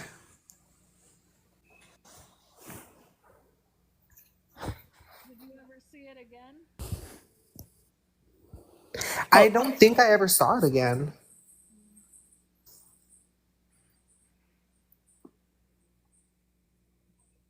yeah, I'm not familiar with the creepy pastas. It's like it was a really old thing. This is like from like 2010s era. So I think I saw that thing back in like 2016, maybe 2017. But like creepypastas were like these, it was a website. I think it's still around, it might not be, but it was a website where people would share like custom made short stories, but they were horror short stories. And you would like submit them. Think of like Wattpad, but for short stories and only like horror. And mind you, I was in high school, so like I want to like rationalize and be like, oh, I was just a kid being a kid, but no, I was in high school. Like I had no reason to make that up. That was horrifying. Hey, Bookie. That's better. Her microphone keeps going in and out. I heard that. Have you wait, Grand? You should try like just leaving and rejoining, like close app and then turn it back on if that No, helps. it's like her phone because this happened the Oh last time she was on here. Did I miss anything? no, I just talked about this creepy ass story I had. Well, let's hear it. Okay, I'm gonna summarize it really quick. So, playing video games in my room on the same bed I'm laying on right now. Door was slightly ajar. 10 p.m. My lights on were in my room were on. Hallway light was on. I look to my right and I look at my door that's slightly ajar and I see long fingernails, like black fingernails with these creepy old person kind of hands. And the face was of Jeff the Killer, like a creepy pasta from Jeff the Killer. But the face wasn't like Eric, sorry, someone's calling me. But the face wasn't exactly like that. But oh my God, like to this day, I don't know what that was. It was back in 2016, 2017, before I got into witchcraft. So I don't know what the fuck it could have been, genuinely. But oh my God, just thinking about it and saying it gives me nightmares. Like for real, like that was so surreal. And I like, whenever you see things on TV or in a movie where you're like, oh, if I was in a scary thing, I would like run out of the house, or if I was in that movie, I would like do this or do that. I couldn't move. I was like paralyzed with fear when I saw that. That's my Damn. story.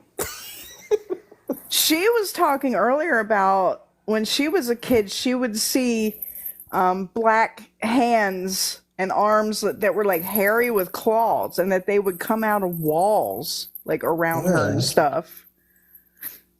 Ew.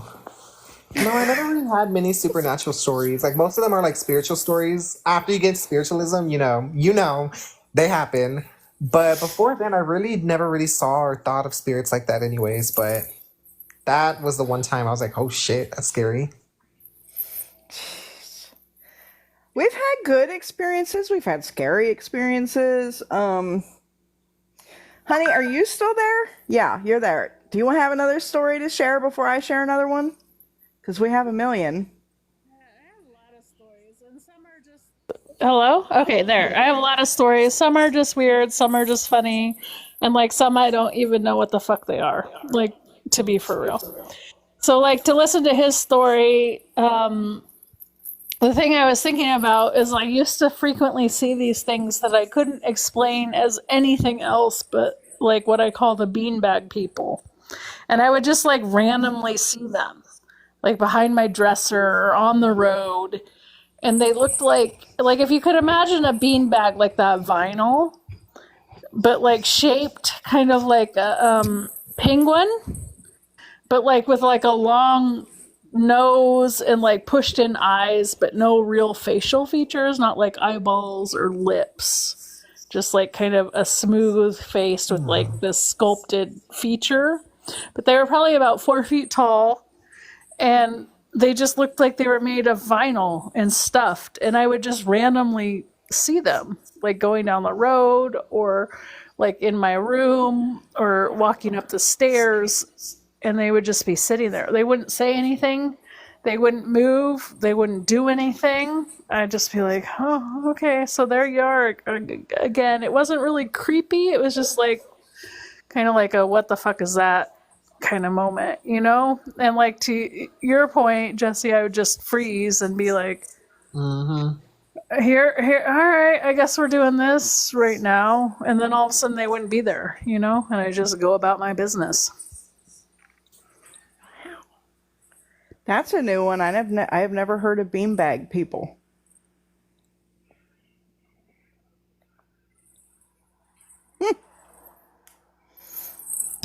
That's different. Anyways, Munu, how's business, Bookie? I saw you have this little cute website. I was checking out on it earlier. I'm not gonna lie. I was Are you stalking the checking me website. out? I was checking it out. I saw you had like Hurricane Ida. Was it Ida water? I don't know. I saw Ida. something. Ida. I was like, okay, cute, cute. I'm gonna put someone's name in there, fuck them up a little bit, then I'm gonna feed them to the Nganga. Or is that too far?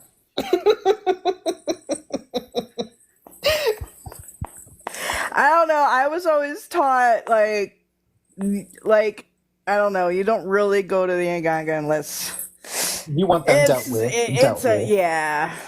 Like Yeah, you no. go every other route. That's like your last your last stop. Yeah,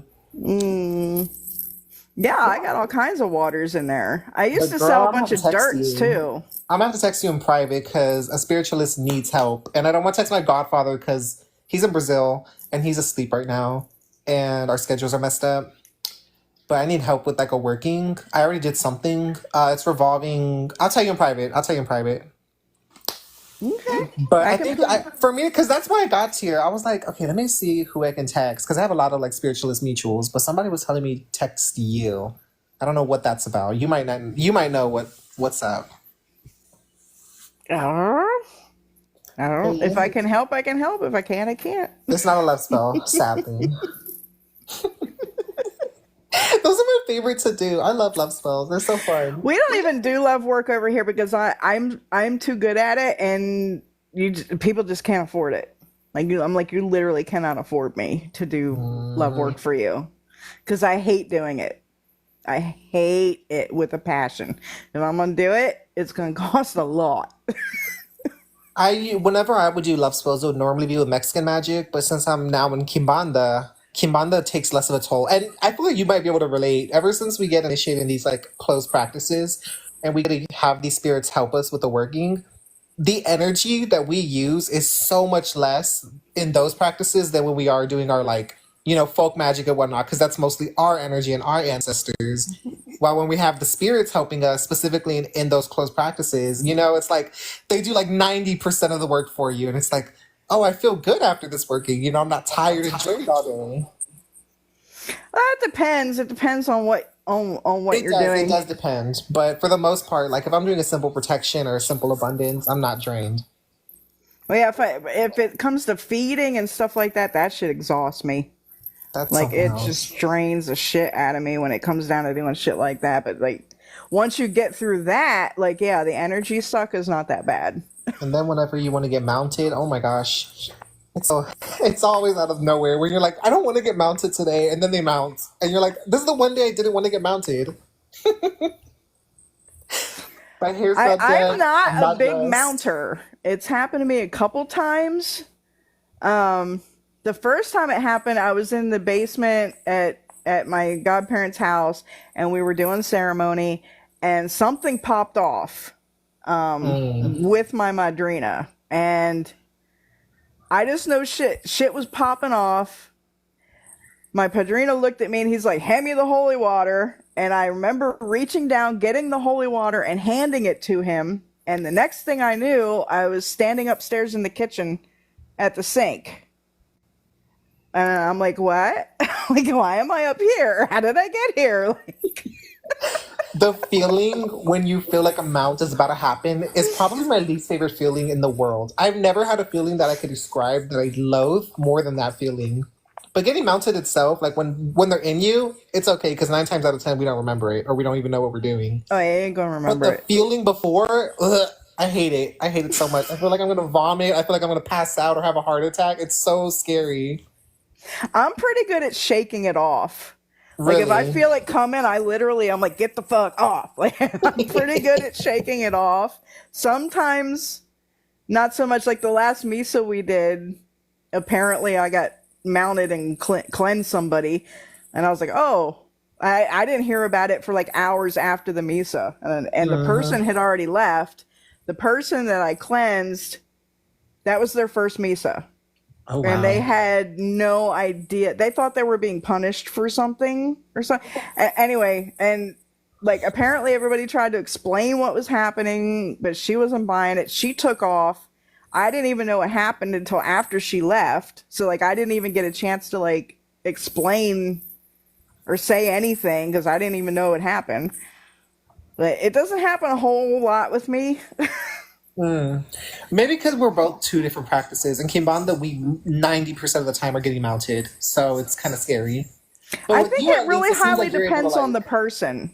On It does. My godfather Yeah. had to explain to me that some people just get mounted very easily. Like it could be Mm-hmm. anything. Like you can go to. The way he described it was so cool. He said that there's some people where you can go to a whole other religion that you're not a part of, like for example, like a Hindu temple, and it's possible that something can mount you there, like depending on the person. Mm-hmm. I was like, oof. I would hate to be that kind of spiritualist. I can't go anywhere then. But my friend here, her husband apparently is one of that just he just mounts like randomly all the time. Like he Oh doesn't my even have to be doing gosh. anything. Is that right, honey? Oh, No. There you okay, now are. you can hear me.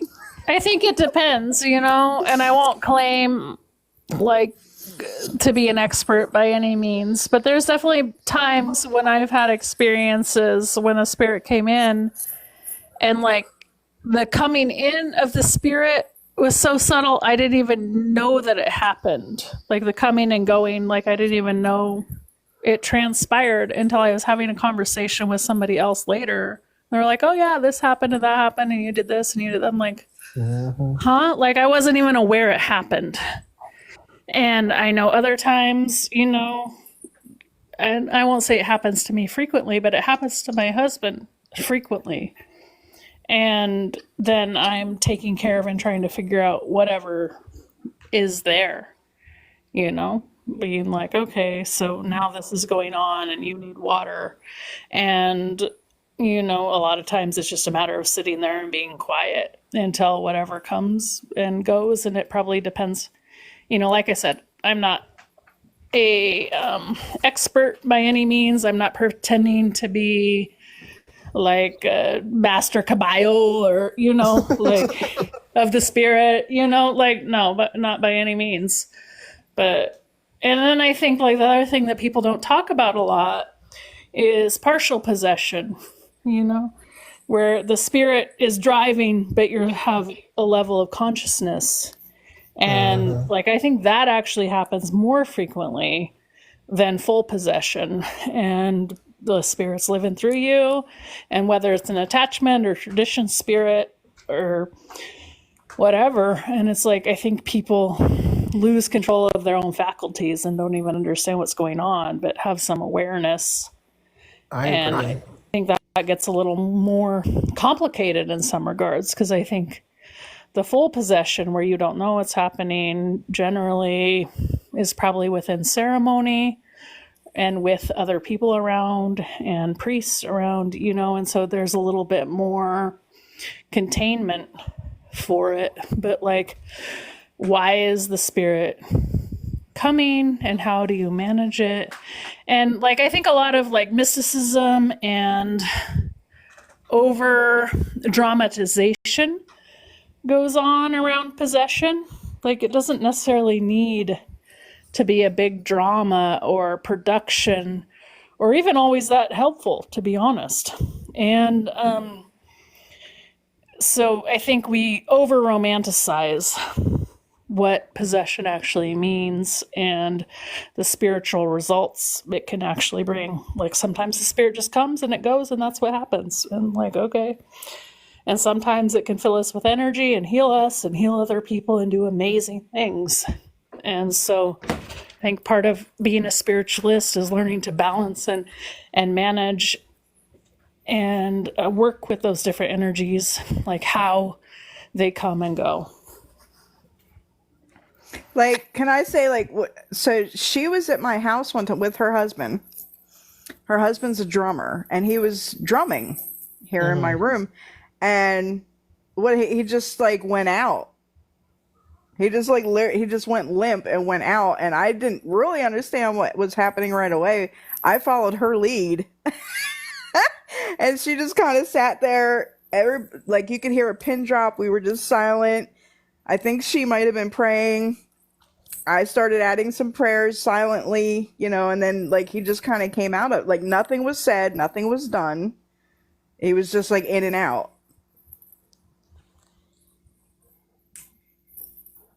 That's so interesting. How are you, by the way? I know you're in the Appalachian region, and I know Hurricane Helene. Are you good?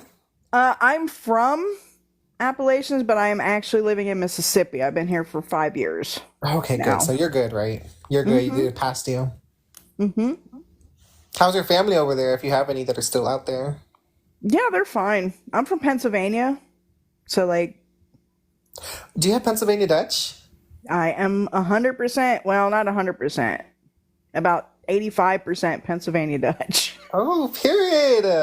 I've seen some of y'all's magic, and I'm like, oh, that's so cute. Like what is it called? I think it was cross embroidery. Am I saying it right? Cross stitching. I saw some of that. Cross stitching. And then some of the plates. I didn't even know that the damn silverware y'all eat off of are magic. I was like, damn, y'all are intense.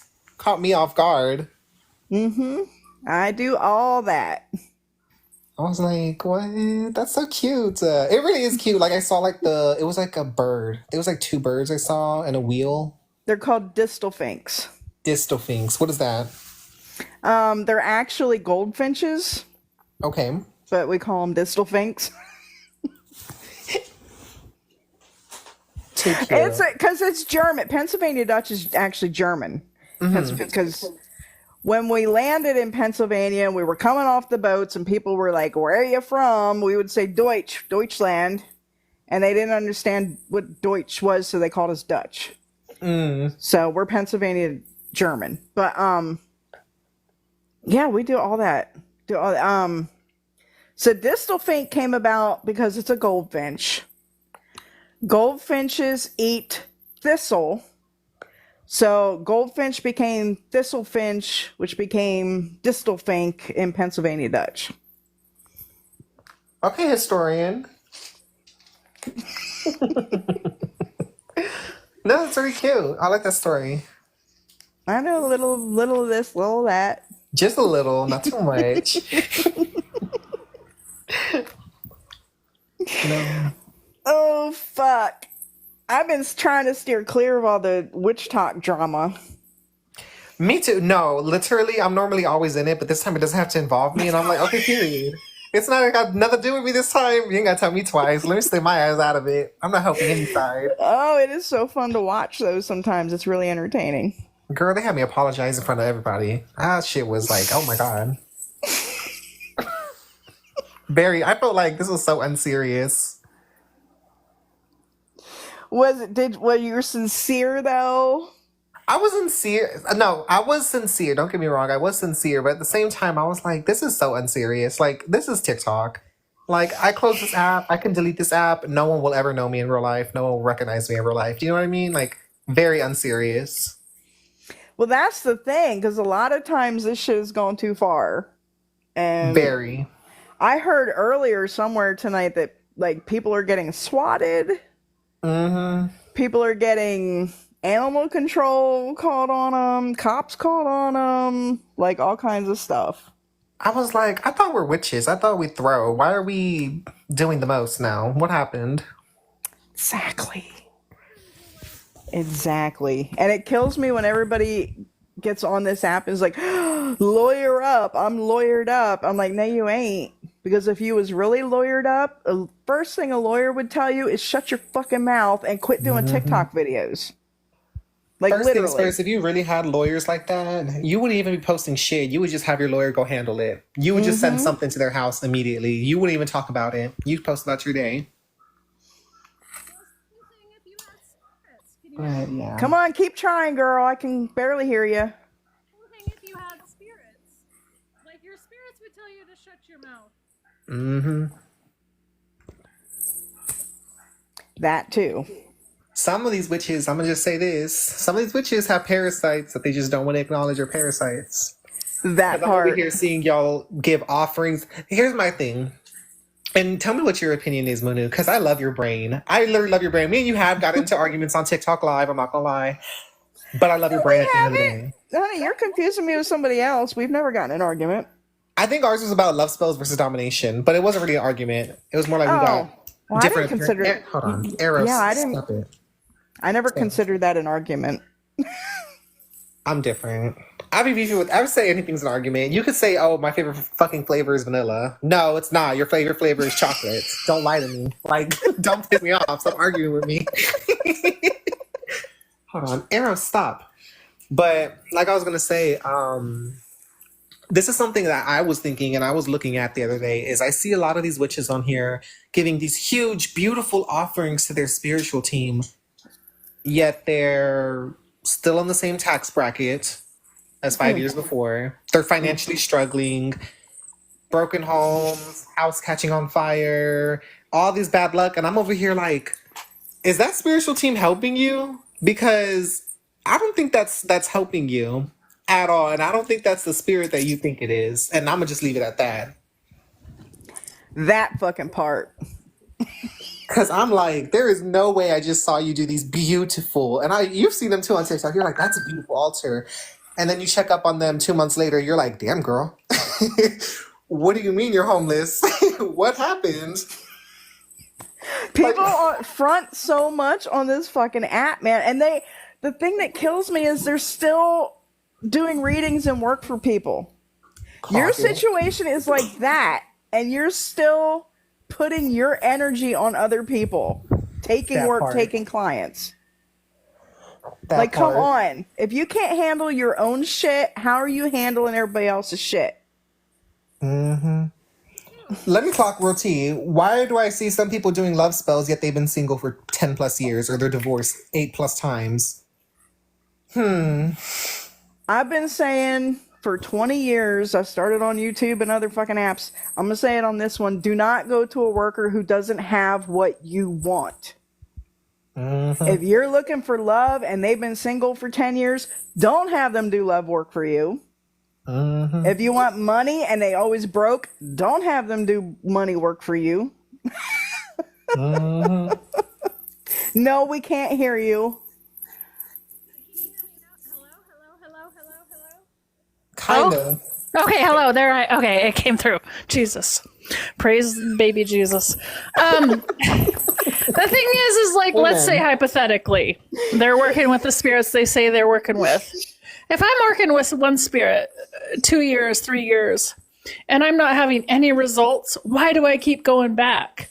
You know? Why do I keep going back to a tradition that leaves me broke with 20 fucking cats, like dragging their ass on my table? Like, to be honest, like, and why would I go to that worker? You know, if it's not working, like, go to what works. And not that it's all about like what serves me or what works for me, but I do things that improve and affect my life. You know, and if it doesn't improve and affect my life and improve the life of my spirits and elevate my spirits, why am I wasting my fucking time? It's like dumping water into a broken relationship. Why waste your time? That part. It's 9 times out of 10 the people's ancestors. I'm just saying it. I'm saying it. Not all of our ancestors are here to help us, and some of y'all's ancestor altars are working against you, not for you. Well, that's the thing, and nobody seems to stand that ancestors need elevation. Clock it. You have to fucking elevate them. They're Let's gonna clock continue it. to cause problems. Like, I saw somebody on this app the other day, and she has a huge following. I never seen her before till the other day. I don't remember her fucking name. But she was literally talking about, oh, your ancestors were this, and your ancestors, they ain't helping you. They're not for you. I'm like, bitch, elevate them. You need to elevate them. Like, why is this not a thing? Come on. Especially when you tell them how easy it is to do elevation. It takes time. You're gonna have to do it repetitively, but it's really not difficult at all. You just gotta set some time apart. No, you just need to put time in it. Discipline. That same time they put on those love workings, they should be putting on their ancestor altar. And people do not understand how badly ancestors can fuck your shit up. Real bad. Bad. Some of the ancestors, the reason why they're hungry and always asking for sweets and shit is because you don't actually feed them. I don't want to be fed no damn candy all the damn time. Give me something real, something sustainable. That plate that you made yourself, they don't understand. You don't have to give an ancestor an entire plate, 5-course meal. They can literally just take a spoonful. Put a spoonful on a piece of a plate and give it to them. That's all it takes. It really isn't the most you have to do. Just a simple process of elevating can solve so many problems. Why is this not a thing? That glass of water been empty for a long time, guys. Let's refill it. Why is your glass gray and cloudy? Well, you got flies in your nasty. coffee cup. That's gross. Why is there mold? You're really gross. I'm not gonna lie. One time my coffee got that bad, but it's only because I was missing for like a week, and I came back and I was like, I didn't empty it. It had mold in my cup. I was like, that's gross. It was a coffee cup. That's happened to me once or twice. I mean, life be lifing. You know, we get busy sometimes, but you know, it can't go that fucking long. Well, and a lot of these people are in for a rude awakening because you get into one of these traditions like they think they're going for or they're going to do or they're doing, and it sends you right back to the ancestors. You go into voodoo, you're into the batation. You're working with your batation, your mother's batation, your father's batation. You go into Orisha work, you're going to your Egungun. Not that I'm in that, but I'm just saying, like, they're in for a rude awakening because they're going to circle right back to where they started and didn't do the work they needed to do. Clock it. I saw somebody on here earlier talking about how why people on this app don't give out real witchcraft. And he was literally like, y'all are scared of it and you can't fucking handle it. Because the minute somebody starts giving out real information, everybody starts, oh, I can't do that. Oh, that's too much. Oh, that's weird. That's scary. Blah, blah, blah, and downing like anything that's actually fucking real work.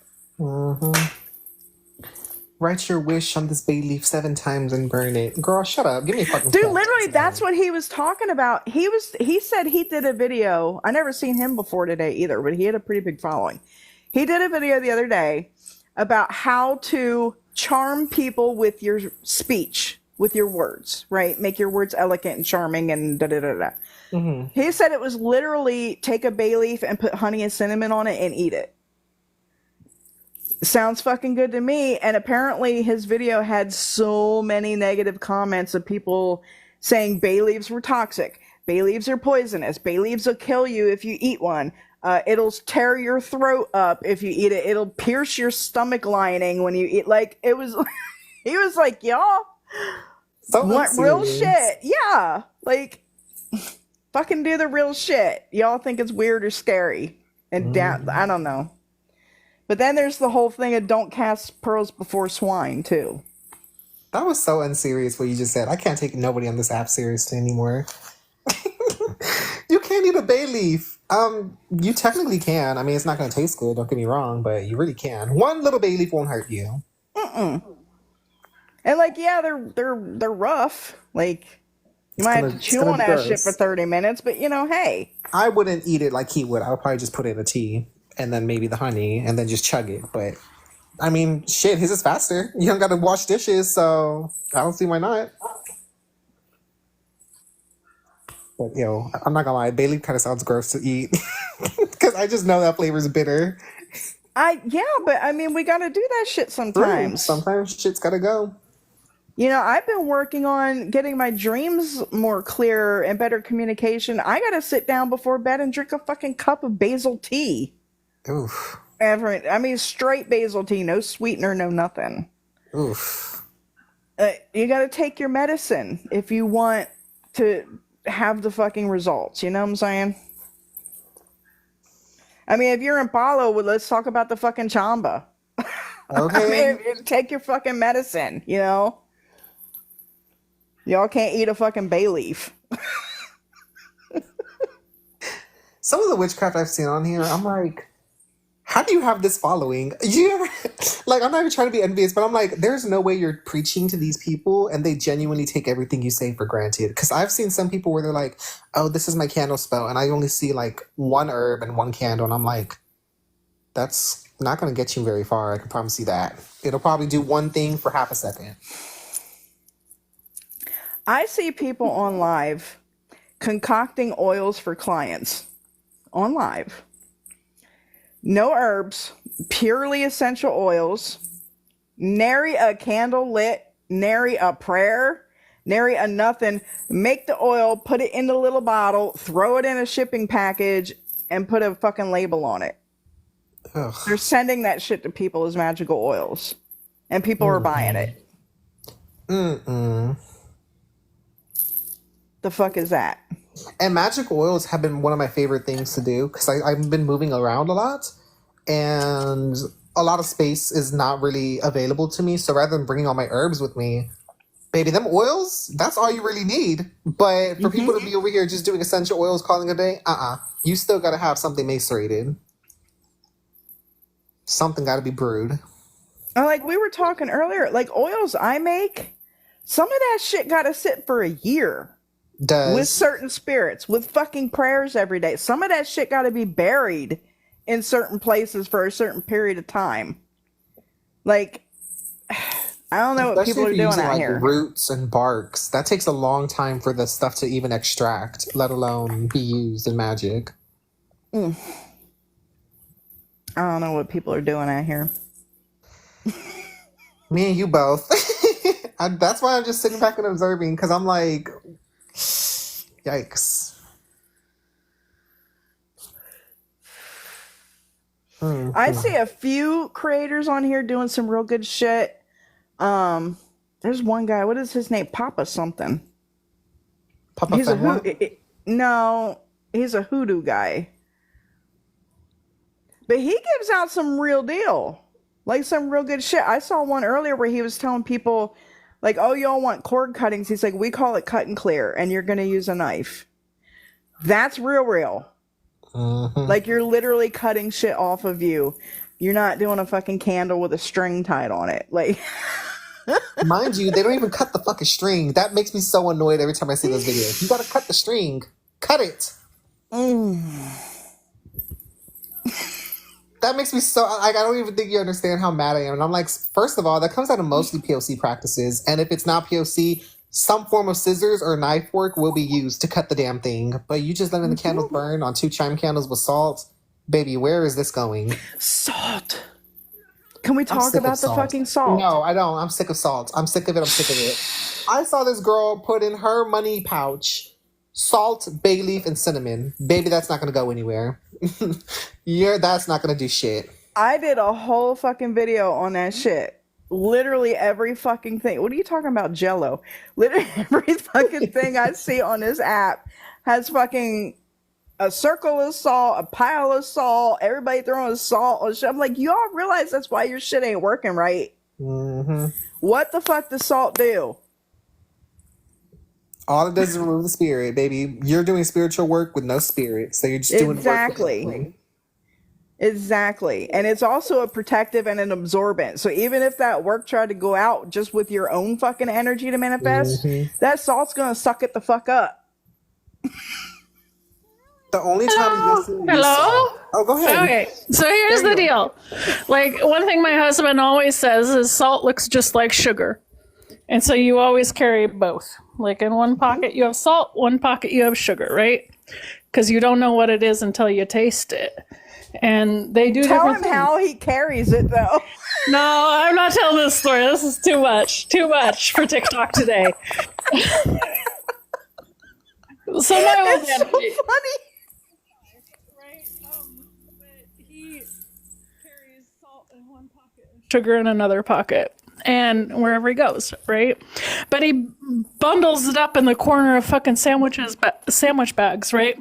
And I said, baby, you can't do that. Like, you get pulled over, they're gonna think you're carrying drugs. He's like, what do you mean I'm carrying drugs? I'm like, and he's like, it's salt and sugar. I'm like, yeah, but you could say like salt looks like salt and sugar looks like salt and salt looks like sugar, but it also looks like fucking drugs. So like, you gotta maybe let's put it in something different.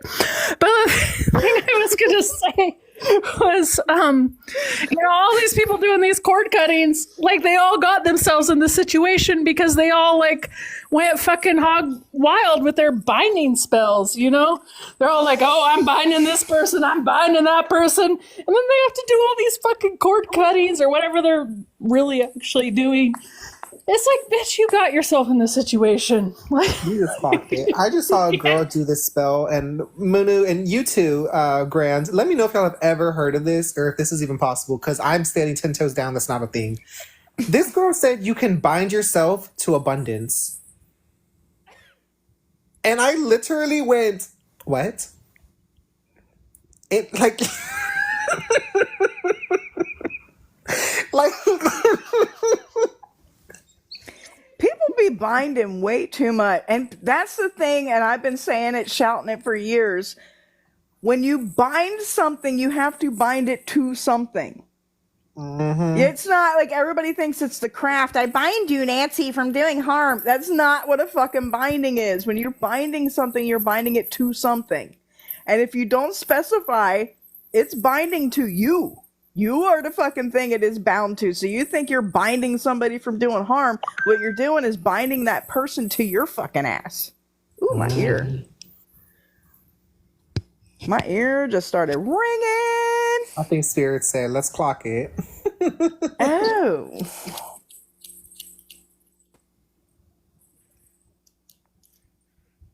I think they're telling me I'm fucking late. Like, bitch, you ain't over here doing your goddamn prayers. Where you at? Shit. Oh, Lord, that just made me laugh. I can't believe it. She was like, she grabbed like a bay leaf branch and like, then she like wrapped it with a picture of her and then wrote, I bind prosperity. And then there was a bunch of random ass sigils, Nordic, and I was like, oh my God, this is a mess.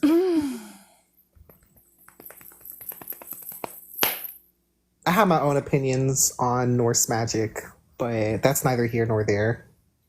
Don't get me started. Because the girls are going to jump me when I say what I want to say. Who? What girls? All the girls that are Norse girlies. I'm like, y'all, that was a profession. It wasn't... You weren't really born into being a Viking. You weren't born into being a Viking. It's more like, oh, if you want to be a plumber, go be a plumber. Oh, you want to go be a Viking? Go be a Viking. They pay this much. That's literally how it works. That's for real, though. That's fucking for real. I'm like, yes, the Nordic peoples had their gods, but most of those gods were ancestral and they came from the places where they were pillaging, and then they would just bring those gods into their practice. Like, that's it. There's not... those gods...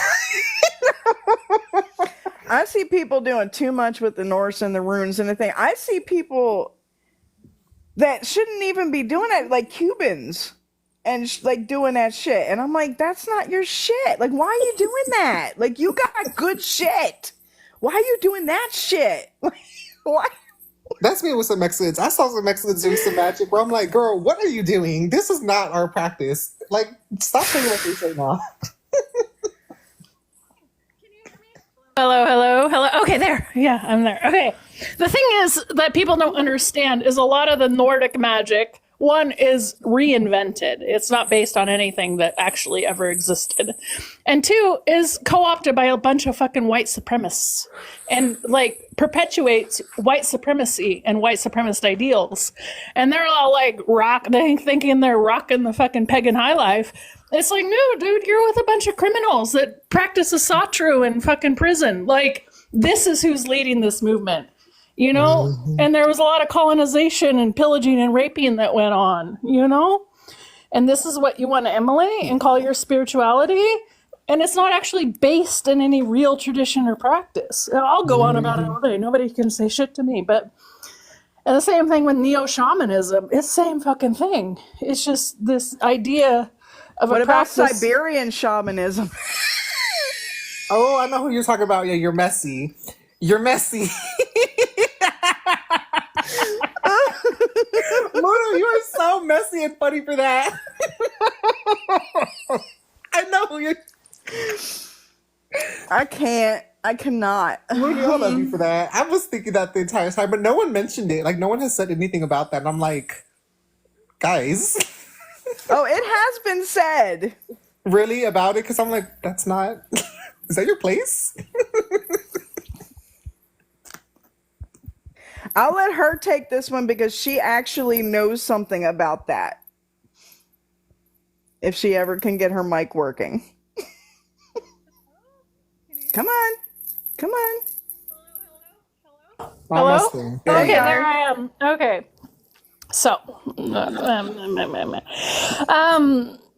yeah, so Siberia is a giant place, right? It's essential to like, well, it's essentially the same thing as pan-Indian or pan-Native American. Like, how do you define American shamanism when America literally spans South and North America? And like, how many indigenous people and indigenous tribes exist within the Americas, right? So to sum that up to one practice is absolutely ludicrous because it just erases the complexity and the depth that are indigenous people that are living there now, today. And so why is it okay for her to appropriate and steal from these people because they're halfway around the world, right? She wouldn't do it to the Navajo or the Iroquois here in America. Like, she doesn't have the balls, you know, but you can do it to these people in Siberia. And what Siberia are we talking about? Are we talking about places that were colonized by Russia? Are we talking about places that were colonized by Sweden?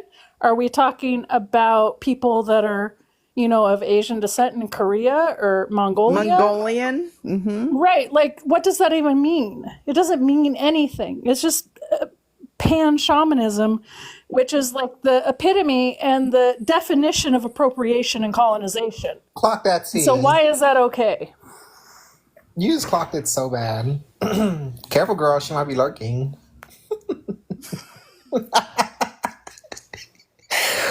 Oh my God, y'all are too messy and funny. I love y'all for that. You caught me off guard when you said Siberian shamanism. You really caught me off guard. I was like, okay, finally someone has something to say about that.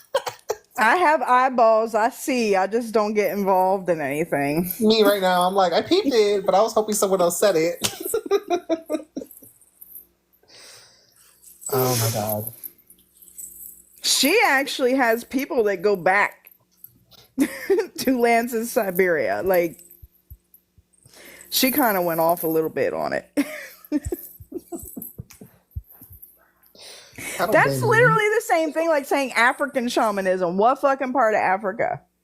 Are we talking Congo? Or are we talking Benin? Or are we talking fucking West African? What fucking African are we talking? Mm-hmm. That's even like trying to say all Appalachian magic is the same. Good luck. Good luck. Because it varies household to household, region to region, state to state, city to city. Like, good luck. Ancestry to ancestry. Are you Pennsylvania Dutch? No. Do you have Native in you? No. Do you have African in you? No. Like, good luck. It's so much. Mm-hmm. When I first got on this app, I got on with all my Appalachian shit. And I had so many Southern Appalachians attacking me because I say Appalachian and don't say Appalachian. I'm like, bitch, you realize this mountain runs from fucking Canada all the way down to like almost North Carolina, Tennessee. Like, there's different fucking dialects on this goddamn mountain. Mm-hmm. If the dialects are that different, fuck, the practices are different too.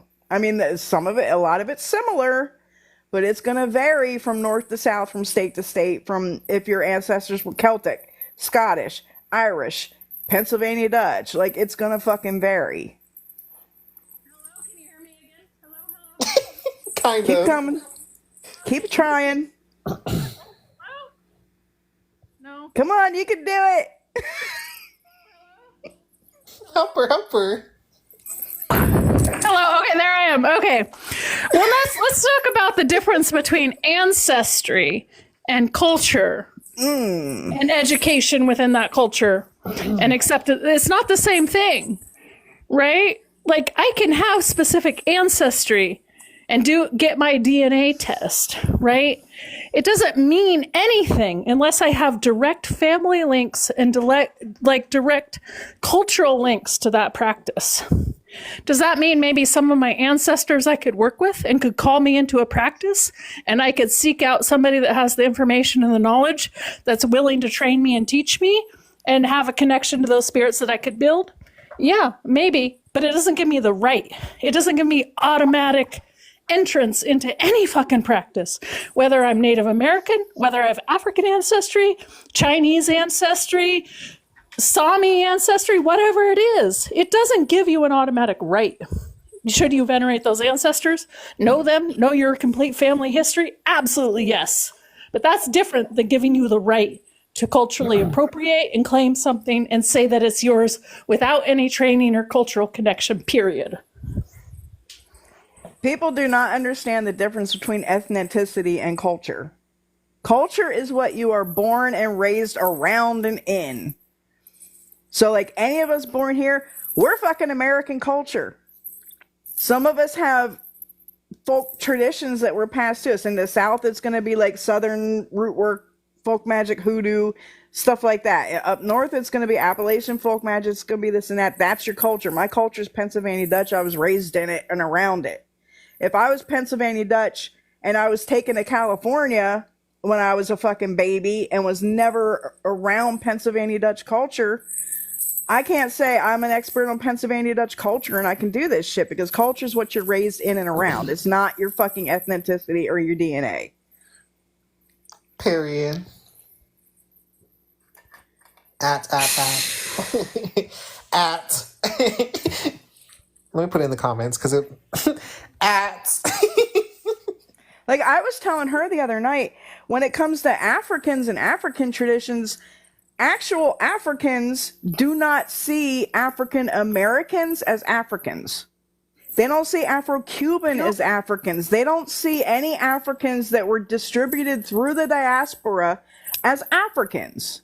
They do not. And they go over there expecting a big welcome home and this and that, and they get scammed. And they get all this shit because Africans do not see them as Africans because they were not born and raised in Africa.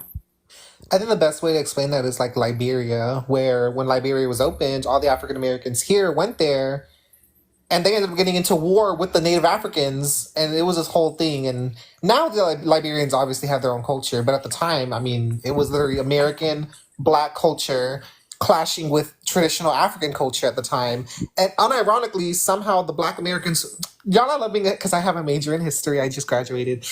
And the Black Americans that literally went to Liberia to go live over there because our government forced them to or made you or like promoted it, they ended up becoming technical colonizers because they colonized Liberia, which wasn't even a country because that's Africa. That was a part of another country at the time, which is a whole other topic. And now Liberia is like in shambles and they need help, but Americans won't help because, well, when has our country ever been on the right side of history? Never. In their And that's the constitution, thing, they're like just like protected. in America with our native indigenous people, back in the day, they would war all the time. Tribes were always fighting different tribes. Every tribe had their own territory, and you didn't mingle with this tribe or that tribe was at war with that tribe. It's the same thing in Africa. Mhm. If you were from Benin, Benins were warring with Congos all the time. Like, and then people just be like, oh, I'm just going to do this. But do you know where your fucking people are from? What part? Where you coming from? Because you might be trying to do this fucking tradition when your people practice that tradition, you know? Mhm. Hear me again? Keep trying. Hello? Come on. Come on. You can do it. I believe in you. Oh my god. You almost had it. I saw it. This is so funny. I think it's time for her to get a new phone. Or My at least phone is okay. There it goes. Okay, now I forgot my whole point. But what were we talking about? Warring tribes. tribes warring. Yeah, oh, okay. Well, I don't know what I was gonna say, but so I tried so hard to get here. Now I look ridiculous. Well, you better keep talking because if you stop, you're gonna lose your mic again. There it goes. Hello? Can you, okay, you there go. I am. Yes. Okay. So the thing that people don't even realize, if you're doing the ancestral work and you're working in the spiritismo and you're doing the elevation, that we can have conflicting things within our own ancestry that need to be reconciled and that we need to navigate and manage before we can even practice one practice or another. Because our ancestors may have conflicting ideas, or we could be married to somebody whose ancestors are influencing what we're doing. And I have direct experience with that, but that's a whole nother story, you know? And so, you know, really, if we're doing our spiritual work, we need to look at the whole ecology, not just the target we're focused on or think we need or think what we have a right to. And like really hear what our spirits are telling us and showing us. Because a lot of times, like, their healing is our healing, and our work in society and our work with ourselves is actually doing the work to heal the damage that's been done by colonization, the damage that's done by slavery, the damage that's done by organized religion, the damage that's been done by war, right? And the patriarchy, like all of that. Like that's the work. It's not being the biggest, baddest brouhaha. Like that's not, it's about bringing balance and harmony and elevation to our spirits and to our community. And that's what people on this app forget.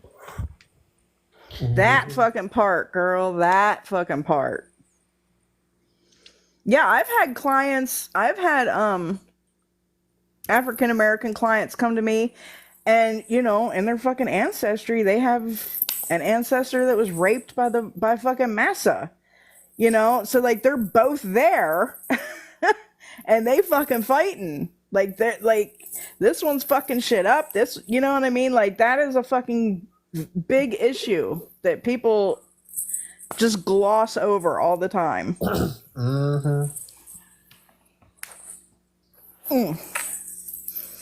I can't believe we don't have more people in here. Like this is a good Girl, your shadow educational. ban's real bad. I'm telling you. Yours I'm didn't even telling pop you. up. Remember how I told you how my spirit team told me to contact you? I had to look you up, and I didn't even see you were live until I looked you up. You weren't on my For You page live, and you weren't on my, like, when you click inbox, and nope, you weren't there either. I don't know why. I don't What did you say? understand. You must have said something so out of pocket, because what? I don't know. I really I thought don't. you said, that's enough for you. Shush. They fucked me so hard, man. They fucked me so hard on this. I know. I'll tell you what it is. It's because every fucking day I get 20 emails from TikTok begging me to do TikTok shop. I get fucking, every time I log in the app, I get fucking notifications, join TikTok shop. We want you, we want you to do this, do that, and I ain't fucking doing it. I ain't fucking selling out. I am not doing it. My ethics will not allow it. So they do this to me. Half of the TikTok shop you could literally find on a different website for cheaper and free shipping. I'm like, Temu. like some of the shit. Why do I see a $30 tarot deck when that tarot deck's been in production for like 20 years? Stop playing in my face. I promise you, every fucking thing I've seen on TikTok shop, and I'm looking at it and like, hey, like I might actually be interested in this thing. I turn right around and go to Temu and find it for at least half the fucking price that they're selling it for on TikTok. It's ridiculous. I never knew I was shadow banned that bad. I knew so much. It's so cute. You did such a good job. My what? Your store on your website. Oh, it's my so store. cute. You did a really thank good you. job with it. I've had it for a long time. I opened that 2016. It was either late 2015 or 2016. Oh, wow. I opened that site. Yeah. Do you have to pay monthly for it or no? Oh, monthly bills be scaring me sometimes because I'm like, I didn't put that in my budget. Fuck. And then you got to go run and see how you can make it work again. It's not bad. I use big e-commerce. I think it's like $38 a month. It used to be $20 a month, but now it's like, it's gone up. I think it's like 38. It's not terrible. Better than Shopify. Shopify is not worth it. I don't know why people would do it with them. Shopify, Etsy, eBay, they're all fucking scams. I would never do Etsy. Etsy takes such a big chunk of everyone's money. It's not even worth it. Oh, thank you, honey. I do. I'm always creating something. I really wish I got my hands on Hurricane Helene water. That would have eaten so good. See, I have family down there too, but like I didn't want to ask them. They're like the Italian side of my family.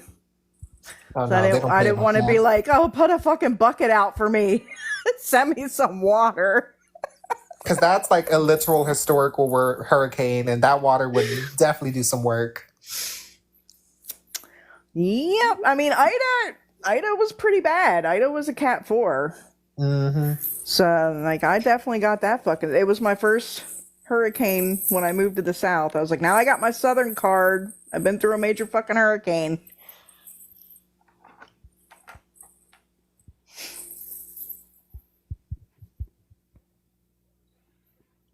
You know some people who have it, what, Helena water? Girl, serious. Get online and get you one of them little bitty microphones that you plug into your fucking phone. You stupid.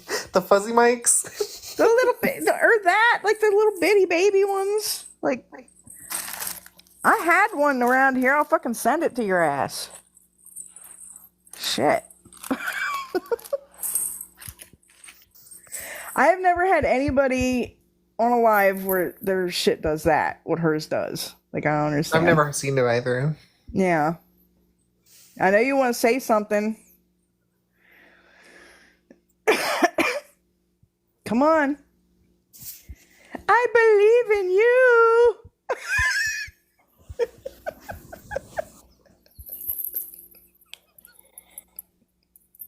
I've been seriously knowing this girl for years. We've known each other like 15 years or something.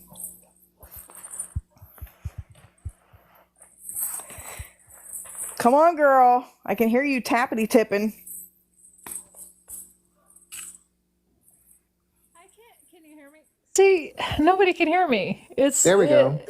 I'm like yelling. I don't have enough. I'm being a bitch. I'm playing. The people that have the water, no. I don't know nobody. I'm planning on taking some trips, and I'll get you some dirt when I go on those trips. Are you planning a trip down here, perhaps? No, I'm planning a trip to northern Haiti, and then one to Africa, to Pimba Island. I thought you weren't going to Haiti. I am, just not this month. Maybe in like early spring. Okay. I thought you weren't going to do that for a while. No, we're gonna go north. Where his family's from? Yeah, we'll go up north, up by Ocap and Limbe, but not south. So it's not so bad in the north, is what you're saying? Bad. And then we have some plans to go to Africa, and I'll get you some dirt from there too. Lake Victoria. Get some water from Lake Victoria. Girl, I can so barely hear you. I heard something Victoria.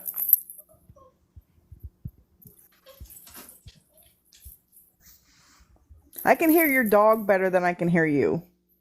Victoria, can you hear me now? No. Yeah, Lake Victoria. It's the source of the Nile River. Sweet. Hell's yeah. Are they going to let you bring that shit back through customs, though? The thing I've learned about customs, you tell them everything's holy water and they let it in. You just bring a holy water bottle and you put whatever water you want in it. You say, oh, yeah, I got this from the church. It's holy water. They let that shit through every time because they can't say shit about it. That's the fucking shit, man. I learned that a long time ago, having to fly with like ngangas and soperas and shit. Put it in a box and write religious artifacts on the fucking box and Please check tell me how to them. do that. Because I have to make my assentamento in Brazil, and I've been so stressed on how I'm going to bring that back. You got to put it in a box, pack it so fucking good because they're going to be rough with that shit. You can't carry it on. It has to be checked. And just write like religious sacred artifacts on the box and they will, I mean, they'll run it through the x-ray shit, but they won't really fuck with it. Okay.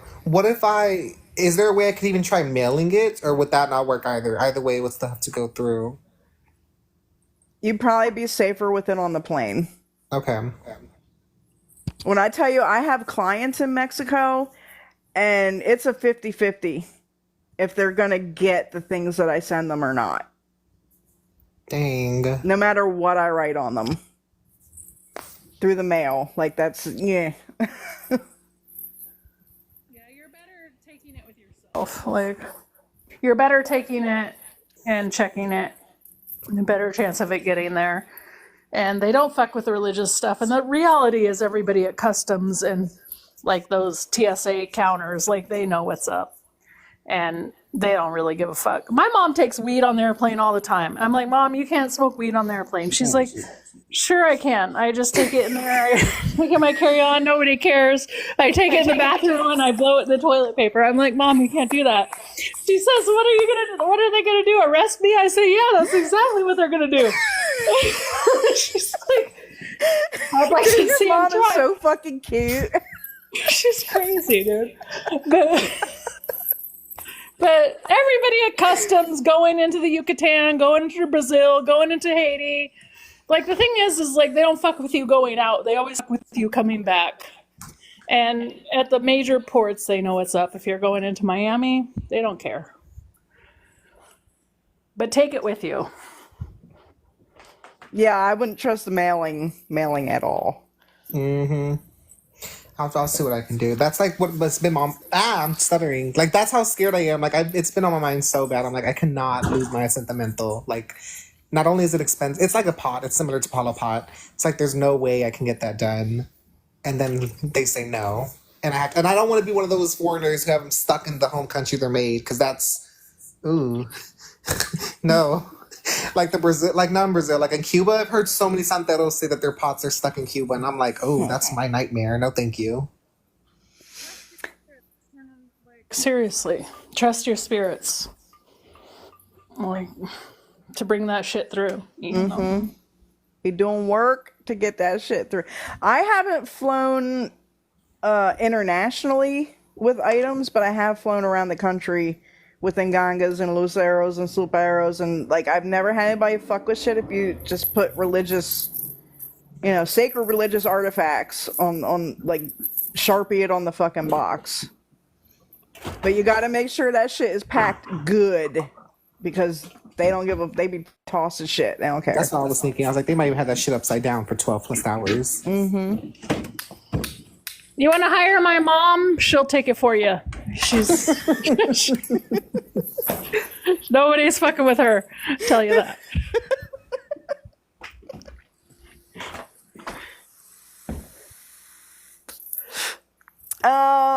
Okay, we're gonna tell more ghost stories. No, because I'm scared of that shit still. Oh God. What'd you say? You're fucking Kumbanda? And you're scared of Kimbanda. ghosts? Come on.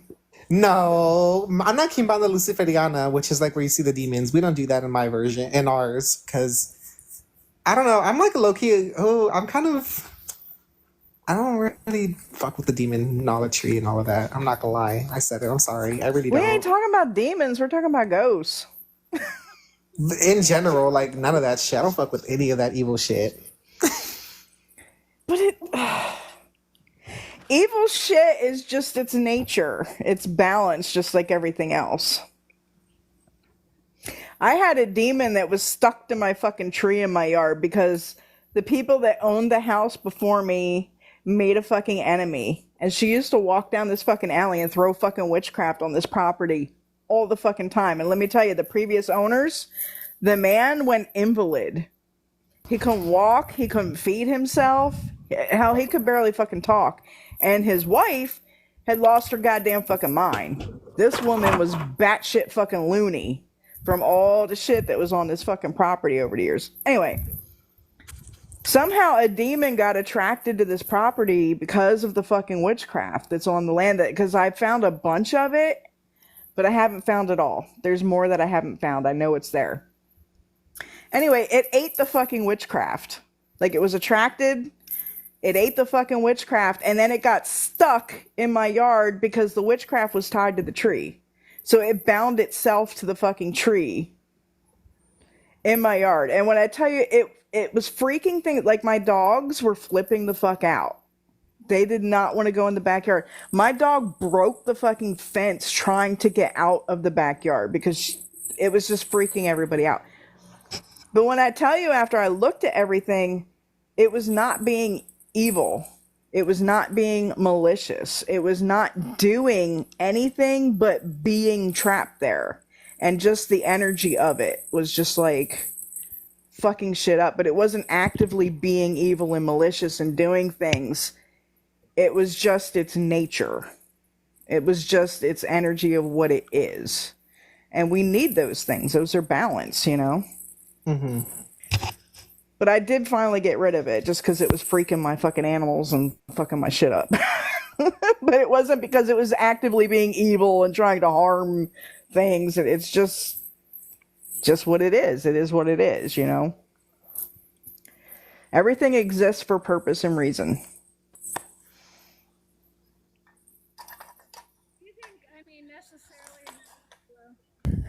Hello. Okay, there. Do you think like all demons are necessarily, or what we define as demons, are all necessarily evil?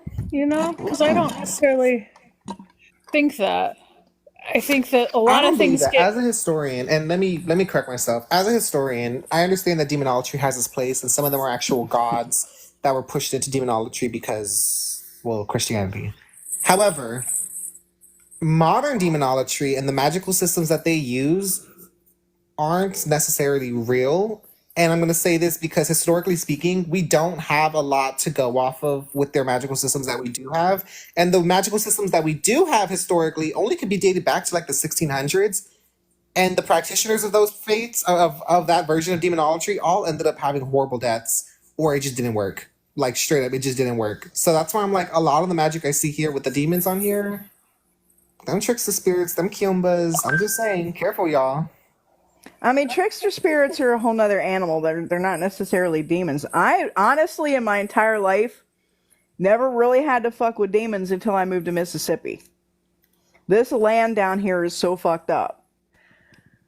I've had to deal with 3 demons in 5 years since I've lived here when I've never had to fuck with them in my life before. But I got the ones that I've had to fuck with, they're not evil. It's just in their nature. They serve their purpose in balancing ways. You know what I'm saying? Mm-hmm. But and honestly, if you're working with them and talking about historian and going back, I mean, like if I'm fucking with shit like that, I'm going straight back to I'm going back to Solomon, the Lesser Key, the seals. They get mad when I say that. They get so mad because I'm like, well, go work them the way Solomon did. You know, the way those practitioners did. They're like, I want to worship them like a god. Good luck. Good luck, girl. I mean, if you believe the story of Solomon, that he could control fucking demons and had them build the fucking temple for him. I mean, he lived like, what was it, 300 years or something? Like, Yeah. He ate that. He knew what his shit. Like, he's the motherfucking demon master. Why the fuck? Like, that's where I'm going. I had to do some shit a couple weeks ago where I had to pull a demon off of somebody who didn't realize didn't know I was fucking doing it. I had to pull it here. And when I tell you this is why I do not fuck with that shit, I don't do ritual magic. I don't do high magic. I don't do ceremonial magic. That shit knocked me on my ass for like a week. That's some rough ass shit to fucking do and fuck with. I'll do Palo all day, all fucking night long compared to that fucking shit. Can I be messy? Can you hear me? Keep. Hello. Okay, can I be a little messy and open a can of worms? What the fuck is with all these people on this fucking app? And not just this app, but in general, fucking with the Morgan and fucking Lilith and all that. Like, what makes you think these bitches are talking to you? Like, are you fucking serious? Exactly. Like, what the I don't get it. Can somebody explain this to me? I don't know, girl. The whole Lilith thing pisses me off because I'm like, which Lilith? I mean, if you're going to talk about history, there was, I believe it was the Mesopotamian version, and then there was the Jewish version. But completely 2 different Liliths. And most of the time when they talk about Mother Lilith and they say that, they're talking about the 1960s pro-feminist movement that happened. But it was never... That's not a god, guys. Like, and the way they worship her, girl, that's... that's not Lilith. I don't know who the fuck that is, but good luck. Because that's going to be stuck on you for a while. And then they're over here giving her meat and giving her their own blood. Ooh. Ooh. That pisses me off more than anything. She had a friend, she was telling me, where did you go, girl? She had a friend, she was telling me, like last week, like her friend was going out in nature and giving her blood to like Oh, trees and ground and grass and like and other bodily fluids. And I was like, she's like, well, I have to feed them. And I'm like, you're feeding yourself? you couldn't feed Like, him water? oh my God. Was moon water not an option? Was ice not an option? I got a hot take since we're all in traditions and different fucking traditions. I seen one the other day where somebody said that when you initiate into these kinds of traditions, that you are the sacrifice. That you What? don't do sacrifice, that you are the sacrifice for those spirits. What's your take on that? Because I'm kind of like, makes you think about some shit. Oh, it does. Wait, because technically we're serving the spirit for life. Can you hear me? Okay, there. Yeah. I mean, I don't know. In my tradition, we say we're service loa, and so we're in service of the spirit. I wouldn't say we're the sacrifice of the spirit, but there's agreements and responsibilities that we have, and we give up a certain amount of our life in service, right? And but a lot of people want to look at it like the spirit serving us, and I think in some traditions it's approached that way. But in the traditions I'm in, it's a delicate balance, right? Because within a spiritismo or like within ancestral practice, you want to be careful, right? Because if you're always kowtowing or bowing down to the spirit, that's a place of servitude. And that's not necessarily the relationship you need or want with the spirit. So I think it depends on the spirit, it depends on the tradition and the philosophy. And I think service and servitude can mean, or even sacrifice, can mean something different based on the tradition and the culture that it is contextualized within, you know? That's gonna have me think all night. I wish you never told me that. I'm telling you, things that make you Oh, go, Because if you think, you know, you have to adjust your life so much when you initiate into these kinds of traditions. You have to do so many sacrifices of yourself. And for realty, some motherfuckers that join this shit are a fucking sacrifice. Like they are. They are not cut out for it. They're not made for it. They might have just been fucking into shit because somebody wanted some fucking money. Or they think they know what they're fucking doing, but them spirits are running their fucking ass. Like, it makes you fucking think. I'm thinking about that one girl who initiated into Palo and doesn't practice anymore at all. That threw me off guard. You might know who I'm I talking know, about, but that's just crazy to me. I know a lot of people like that. I know a ton of people that, did Ocha, got into all kinds of fucking shit for a couple years, and then they fucking bunk. I also know a lot of people who fucking died because they were doing shit they shouldn't have been fucking doing. That's what my godfather told me. My godfather, because he's a Pai de Santo, which means like Pai meaning father, de Santo, so like Holy Father in Umbanda, in Kimbanda, and in Candomblé. And the best way he described it was some of these people go into these Orisha practices, but their initiator isn't initiating them into the Orisha that we know. Normally, it's just a highly elevated ancestor spirit. And sometimes them initiates don't last a whole year. Next year, they might just drop. And I'm just going to be straight honest. Like, that's why I'm like, you got to be careful, y'all. You really are the sacrifice. Oh, and then you see them drop and their godfather's getting richer and richer and richer. That's scary. That's a red flag. Because what do you mean you initiate into an Orisha practice and not even a year later you drop? That's very scary. What do you mean your temple only has one person and it's you? I have seen a lot of people get fucking dropped in these shits just because I they mean, doing shit, we just fucked up saw it shit because their this godparents were year. fucked up. We Like, saw it's it this for year with that woman in Haiti. good example. I know people that have been found dead on top of their prendas. On top of it. Oh my God. I know people that have died in fires with their whole fucking families. Like, some people are fucking sacrifices. And even the ones that aren't literal fucking sacrifices, we're still sacrifices.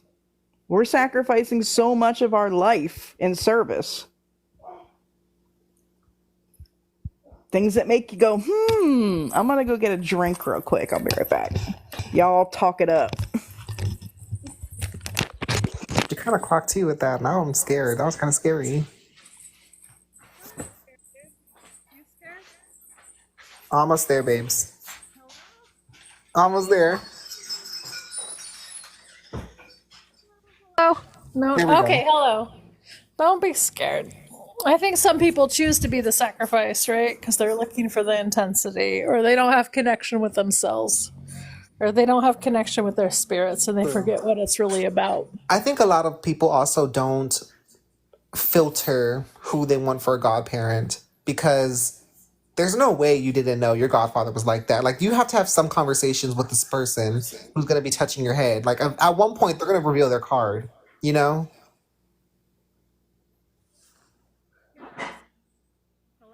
Oh my gosh, this is frustrating. Like, the people that I work with, I knew for maybe 4 or 5 years before I ever did a single ceremony with them, you know? Mm-hmm. And knew people that knew them and saw how they behaved consistently and saw that what they, like, sometimes a godparent can be fine. There can be nothing wrong with them, but it can be just not a good fit and not what you need spiritually. You know, they may not have the medicine you need or the spirits that have the medicine that you need. And so that doesn't mean it's a bad thing. It doesn't mean they're bad people. Like, it just means it's not a fit. And like, sometimes we have to be willing, we have to be as willing to walk away from something as we have to be willing to go towards it in this journey. And like, there's people I worked with for a year, 2 years, you know, and didn't connect with them long term, and that's fine. You know, I appreciate what they offered. I appreciate what they gave. It's what I needed at the time, you know, and I hope there was an exchange there. But it doesn't mean I need to like hook my whole cart to that, you know? Mm-hmm.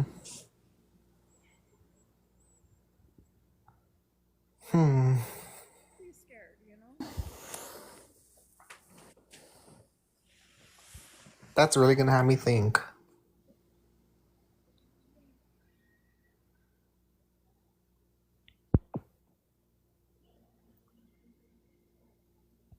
Hello?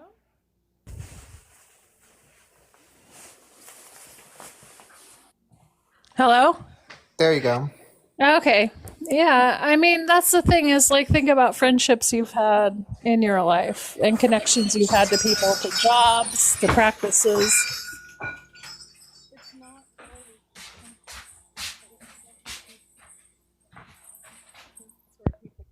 Like, I think people's loyalty sometimes gets the best of them. Mm-hmm. Some people's practices just bore me. Like, I'm going to be messy. I'm going to just be so messy. Some people's practices bore me.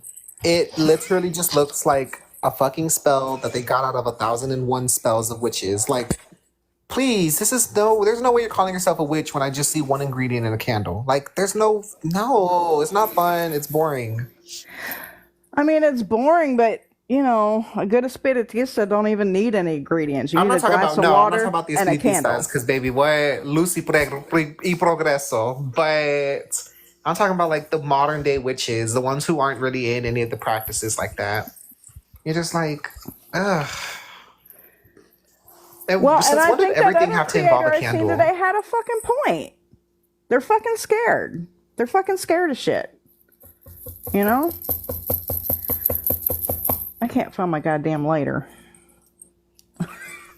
Damn it. Hold on.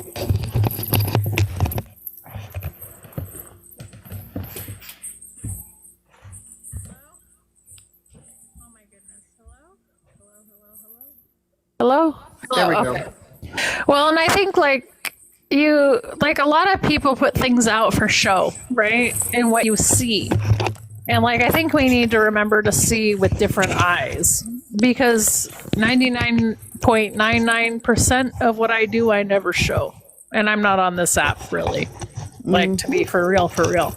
And so it's like what you see isn't necessarily what you get, but people put a lot out for flash and show, whether it's one herb or 20 herbs.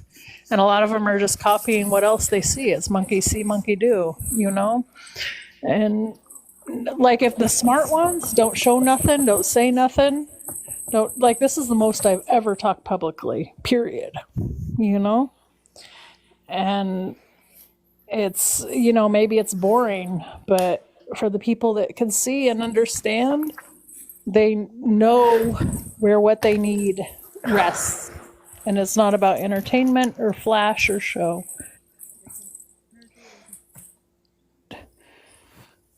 Maybe for real, if your fucking shit walks, your shit fucking walks. And I swear, I will say it to the day I fucking die. The people that are all flash and smash and cash ain't got fucking shit. Because a lion don't gotta tell you it's a lion. If they got a loud bark, they ain't got no bite. Tag all the witches who are always beefing on TikTok. Because what? Because what do you mean your enemy's still walking for 3 years? If you've been beefing for 3 years, take it to the... Let me not. But take it to a pot. Because there's no reason that should still be going on. End it. I'll tell you what kills me is how they flip-flop sides all the time, too. Like, one day these people are beefing and beefing and beefing forever, and now they're fucking best friends. And now these people that were their friends, now they're beefing. Like, how the fuck y'all flipping flopping around like that? How the fucking... Just bored. People just be bored on this app, because there's no way. What you mean you did work? You take people to... Let me not. I almost said something. No. Because that's name dropping. But still, like, no. You know what I'm talking about. But, like, girl, come on. Like, I had a side I got as well. Because what? And people that show their fucking shit. Or do it on live. Like, Ricky Lake and Jenny Jones. Jerry Springer, bitch. It's Jerry Springer. We were literally saying, we were calling it as TikTok turns. It's the soap opera of witch talk. And we have all the talk show hosts from the 80s, right? So we got one is Jerry Springer. One's Jenny Jones.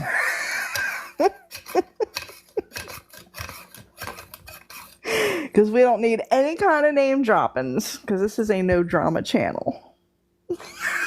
It's hard though sometimes. I'm like, but you know what? I gotta bite my tongue. Because if you know, you know. I know. Like I said, I have eyeballs everywhere. We know. I be seeing you. Moon to Midnight has joined. I peeped it. I peeped many of those. And you don't even comment or anything. You're just there. I'm like, okay. Very much spies from the shadows. I have eyeballs everywhere. I have many different accounts. You ever be so messy where you see two people beefing and okay, maybe this might just be me. One time I literally pulled out divination to see who was in the wrong. Whenever they were like, you know, as a spectator, I was like, let me see what the Buzios say, which are like the shells. I don't need to pull out divination to see who's wrong.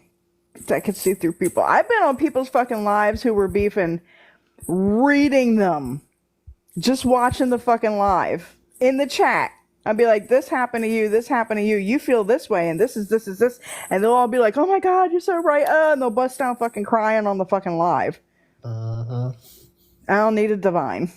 I see you. I wouldn't waste my time or energy or my spirit's time. People are so fucking easy. So funny. And they give out so much. What happened to staying silent? What happened to moving in silence? Why is that not a thing anymore? You're right. We can watch. Yeah. But we can't get involved.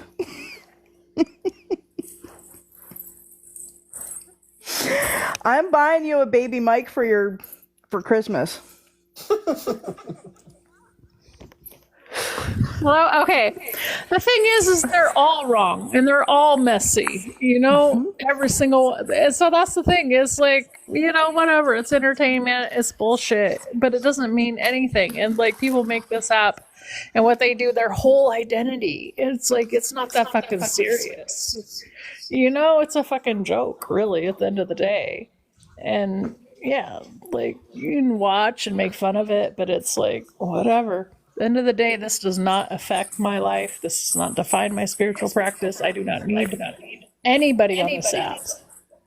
Like you're my friend, right?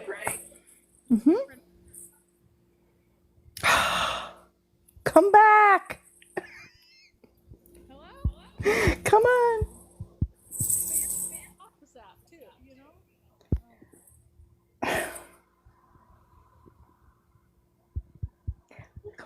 Come on. I'm pulling you into the live.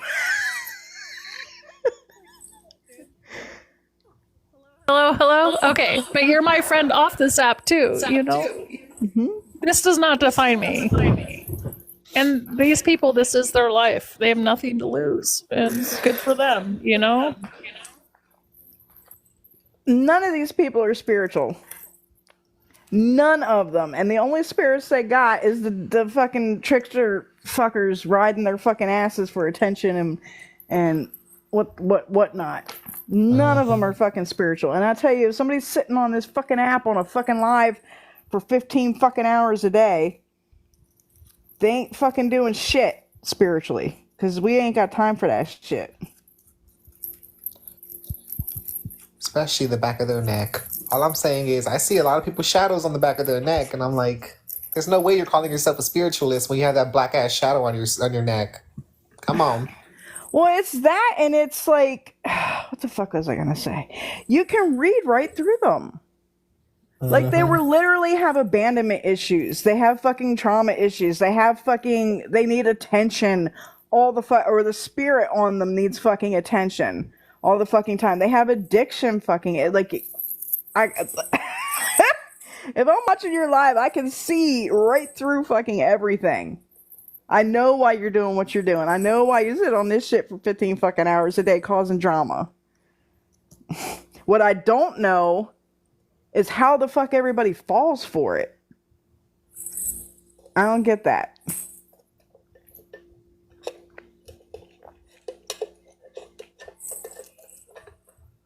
People be fucking dumbing out here like they just got to be part of the mean girls. We got to be part of the clique, the cool kids, the popular kids.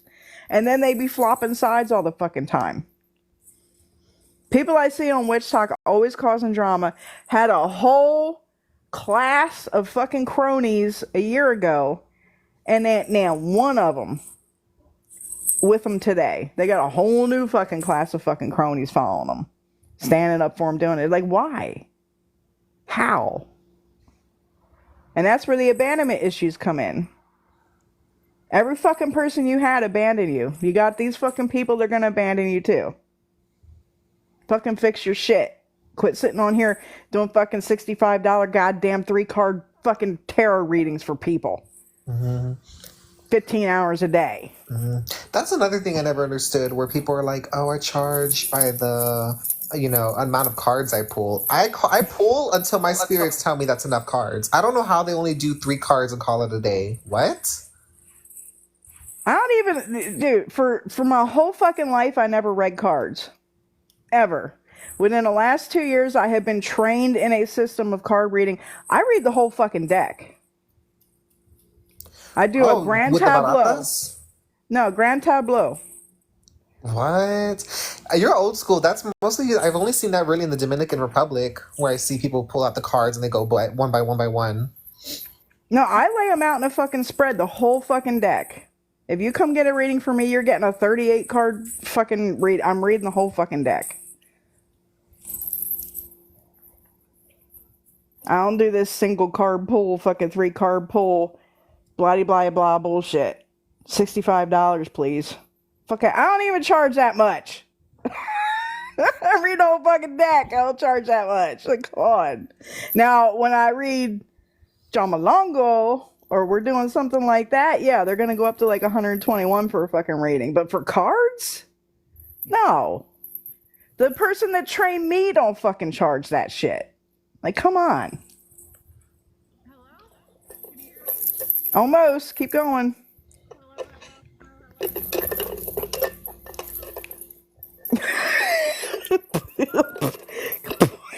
I love your cup. Wait, can I see it? It's trick or treat. Is it trick or treat, Sam? That is too. Where'd you get it? Temu. $10. You weren't supposed to say that out loud. I can't take you seriously. Fucking Temu. $10. And there's like 3 other different ones that I have to get yet. That's too cute. I'm gonna have to get that. Love it. But when I contact you, would you want me to contact you here? You can contact me here. You can contact me on Facebook. Okay, girl. Because it's like kind of like a 911 emergency. I mean, if I can help, I can help. If I can't, I can't. Girl, they told me to come to you. I had to look your name up. I will hear spelled your name wrong 3 times. I thought it was Nunu. Inu. Nobody ever gets it right. I was like, I thought it was Nunu. And I was like, what if it's M somewhere? And I got it. Some people call me Manu, Mimu. Like, it's Munu. It's Kikongo. It means I am. Ooh. Munu means I am. And then midnight. I am midnight. It's a play off of the name I was given, in ceremony and stuff.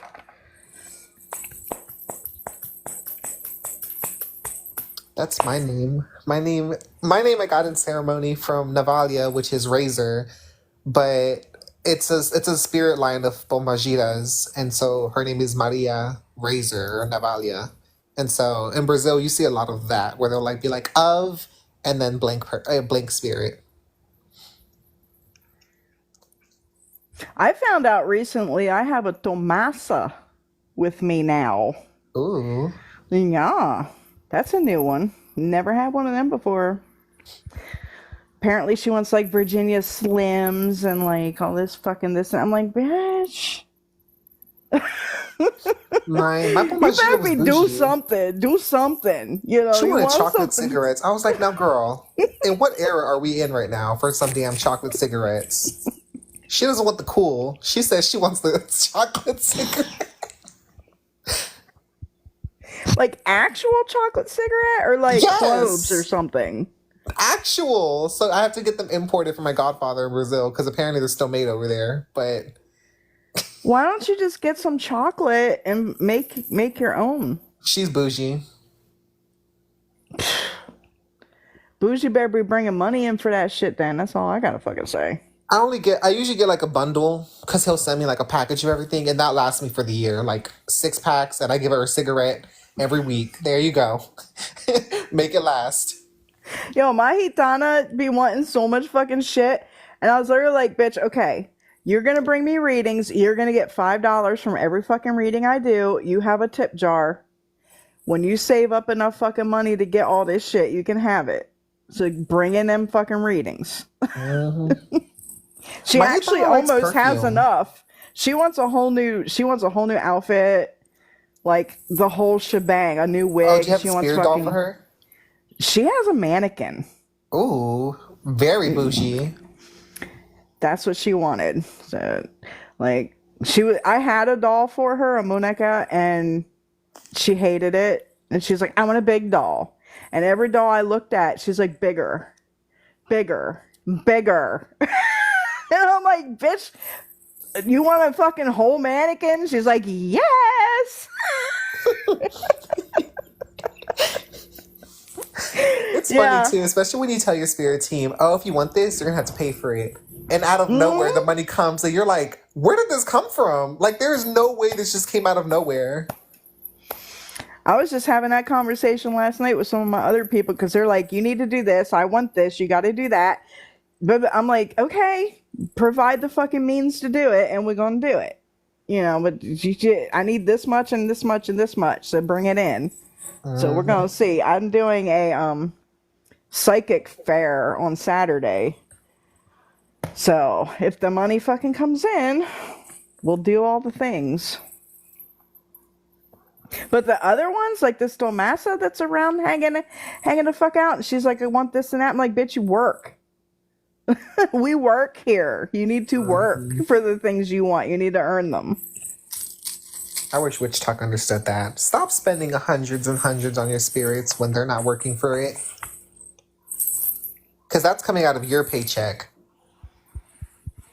That's the fucking shit. That's the real deal. And honestly, that's a beginner thing. Like beginner things. Like, oh, I have a spirit. I want to get all the things. I want it to be pretty. Blah, blah, blah, blah, blah. You're just spoiling them rotten. You're making them fucking lazy, and they ain't gonna work. I see you. Come on. You almost had it. Tippy taps. I've also noticed when you tend to give a spirit a lot, they just don't work anymore. Like eventually they'll just stop and they're like, no. No. Or the price keeps going up and up. Like I said, they get lazy. They expect you to just give them shit for nothing. If you overfeed them, they get fat. They get fucking tired. What happens when you eat too much food? What happens when you drink too much fucking wine or whatever, rum? You get drunk, you get fat, you get lazy. Can you hear me? Hello, hello, hello. Almost. Come on. Hello, hello, hello. This is so sweet.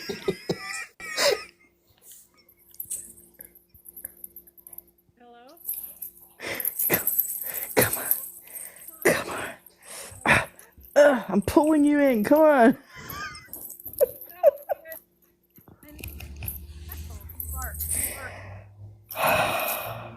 Either you fucking get yourself a mic, or I'm gonna get you one for Christmas. Before we go live again, fucking spend Hello? $3. Okay, there I you am. are. Okay. So the other thing that happens is people over materialize their spirits, and I see this a lot with Gitana, is they over materialize the Gitana, and the Gitana starts running their life. And Gitana are very helpful. They're wonderful, right? But especially with somebody that's new, then all of a sudden they can start living through you. And it's like, yeah, they can get lazy, but they can also become too influential and too present. And the materialization of spirit is important, but knowing how to balance and manage that is also important, because you can start getting a little too drunk and smoking a little too much and having a little too much sex, And like, that's okay for a little bit, right? But you got to manage and balance that energy and have it work with you and the other spirits in your court. That's the other thing, is they can push out or overpower other communication. And there may be some quieter spirits that need elevation or can be beneficial in your elevation. But in the over-materialization of one spirit that's louder, it's like a loud talker in a group of conversation, It may not be the voice you need to hear in that moment. And so, having discernment. And that doesn't mean you don't give them what they ask for and have conversation and connection and communication, because all that's important, right? And you need to develop that to develop. And yeah, they can hustle like a motherfucker, right? And that's good too. But, you need to balance your court. And then I think that's what people miss. It's like, yeah, communication with some spirits that are stronger is important, but balance across the court is equally as important. Well, then there's the whole fact that spirits in your court step back and forward. Like at a certain point in your life, one might step forward because you need that one for this point in your life, the things that are going on and things that are happening. And then once that situation is handled, they'll step back. And another one will fucking step forward, and they're going to be the fucking loud boys. So if you just got one taking over everything, I think you said the same thing happens with Gede too, right? Like they just fucking run people, which we can literally fucking see on other people. Tippy taps. Tippy taps. Tippy taps. I hear the tippy taps. Come on, girl.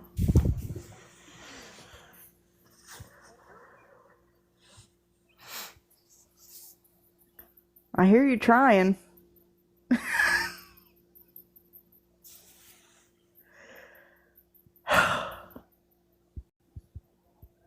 Bitch, if you don't get a microphone. When I tell you this girl's so fucking cool, she used to do, she was a forest ranger, right? So, like, she knew where they dumped all the aminals in the forest when they were deceased. She'd get some shit. She used to send me, the boneyard. She used to send me so many presents, and I haven't gotten one in a really long time.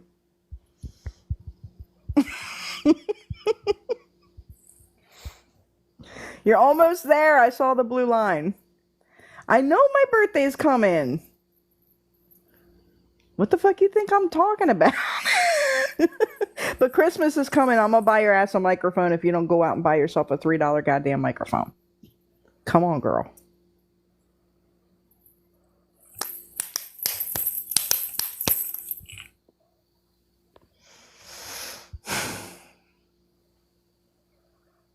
All right, well, I'm gonna talk about the very first ghost I ever seen. I hate you. The very first. Okay, so I was born and raised on the Appalachian Trail. We know this, but the yard that connected to my yard was the cemetery. Like, I literally lived behind a church, and the cemetery was between my yard and the church. So it was like cemetery there. So the house was very active growing up, and the very first ghost I really seen materialize, I think I was about 6, 7, and I was laying in my bed, and I was always fucking freaked out. I was always scared of the dark because, like, shit was always, like, happening and stuff. And we live right next to the cemetery, and we were in the middle of the woods on the mountain, and it was spooky. So my grandparents would always leave the hallway light on, and they would leave my door open a little bit. So, but they would trick me, like, you know how parents do, like, as soon as you fall asleep, they go and shut that shit off because they don't want the lights on all night, running up the bill, whatever. So I made it a habit of when I would wake up in the middle of the night, the first thing I did was look at my door to make sure the light was still on. So this one night, I'm sleeping. I wake up in the middle of the night. I turn to look at the door, and I seen a hand. Okay, it's like my door was open, so there's like the door jamb thing, right? I seen a hand on the door jamb like this, like just sitting there. It was a white, like translucent, like what you typically would think a ghost looked like. That's what it looked like. And I'm like just laying in bed, and I'm like looking, and I'm like, am I really seeing what the fuck I'm seeing? Like a fucking hand on my door. As I'm sitting there looking at it, a foot slides out past the door, and like I could see like a cloth like whoof, with the foot, like kind of draped over it and moved with the foot. And I'm just sitting there, and my eyes are getting bigger, and I'm like, what the fuck? What? And the next thing I know, a fucking head popped around the fucking door frame. And when I tell you, it was like, do you remember Ghostbusters? Like the original Ghostbusters, when they're in the library, and there was like the library ghost, and he was like, get her, Ray, and she like turns into like this skeleton floaty, crazy screaming lady. That's what she fucking looked like. Oh my god. No, thank you. And when I tell you, I screamed so fucking hard. My grandparents came rushing in. I'm like babbling. I'm freaking out. I'm screaming. So they put a sleeping bag in their room on the floor beside their bed. When I tell you, I slept on the floor in that sleeping bag for at least 3 months. You're so like rude every for that. night. Like, I'm serious. I wouldn't go back to my room.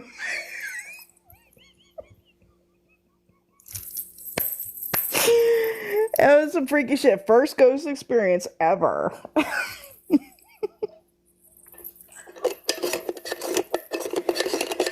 Have I done any more Mises? Yeah, we did one, 3 weeks ago? So September 15th or 14th or something.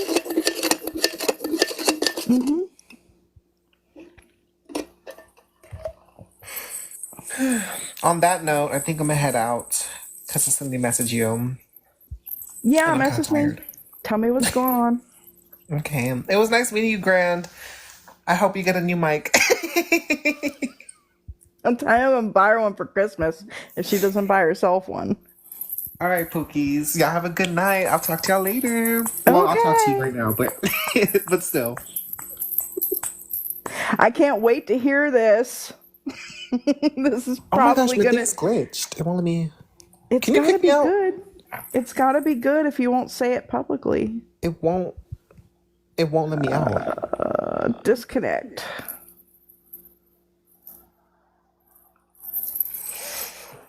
Okay, girl, now get your fucking mic working. You can't hear me. So it's not any. Oh, you can hear me. Hello. All right. Well, that's a little better. What happened? What happened? What? Why is it working now? It didn't work at the time. It must have been him. He was jinxing your mic. No, I'm just kidding. I don't think that's it. I think like it senses when other people are talking and it's hard, like it doesn't just cut in. I think that's part of it. But it was doing that before he ever joined. Like it was doing that on our last fucking live. Yeah. See? All right, your turn. Ghost story. I have now. It won't fucking talk. Hello. Hello. Okay. I have one ghost story. I used to be homeless, right? And when I got off the street, I was maybe 18, 19. And the first person that took me into their house was from Libya. And he was a refugee from Libya, he was in political exile. And he took me into his house and I didn't have anything. And he said, oh, well, you can stay in this small room that I have in my house. And I said, okay, yeah, no problem. And I was sleeping in there. And then I would wake up in the night and I would see this woman sitting in the corner. And she would just be like, she had really, really long hair. And she would just be sitting in there, like the corner, sobbing. She would have her face in her hands and she would be crying, crying, crying. And I'd wake up like several times a night and see her sitting in the corner of my room. And I remember one night I woke up, I said, you need to go, you need to leave, like, leave me alone. Like, I'm yelling at her, right? And I got up the next day and I talked to Hasuna. I said, hey, so, I was sleeping in the room and like, I appreciate staying here, but I don't really know what's going on. Like, there's this woman that comes into my room every night and is sobbing. And he said, oh, well, I wonder if that's the woman that lived here before because somebody hung themselves in the garage. So there was some woman that committed suicide in the garage. And so I guess she was like coming into my room. And it was like this immense like sense of sadness that would come in and sit in there every night. And she wouldn't ever really say anything. She would just sob in the corner. And that's like, I don't know. Like I said, a lot of stories don't have like good, clean endings, or like good resolve. But that's a ghost story or experience that I had. Damn. That's sad. That'd be heavy to fucking have that shit in your room when you're trying to sleep every fucking night.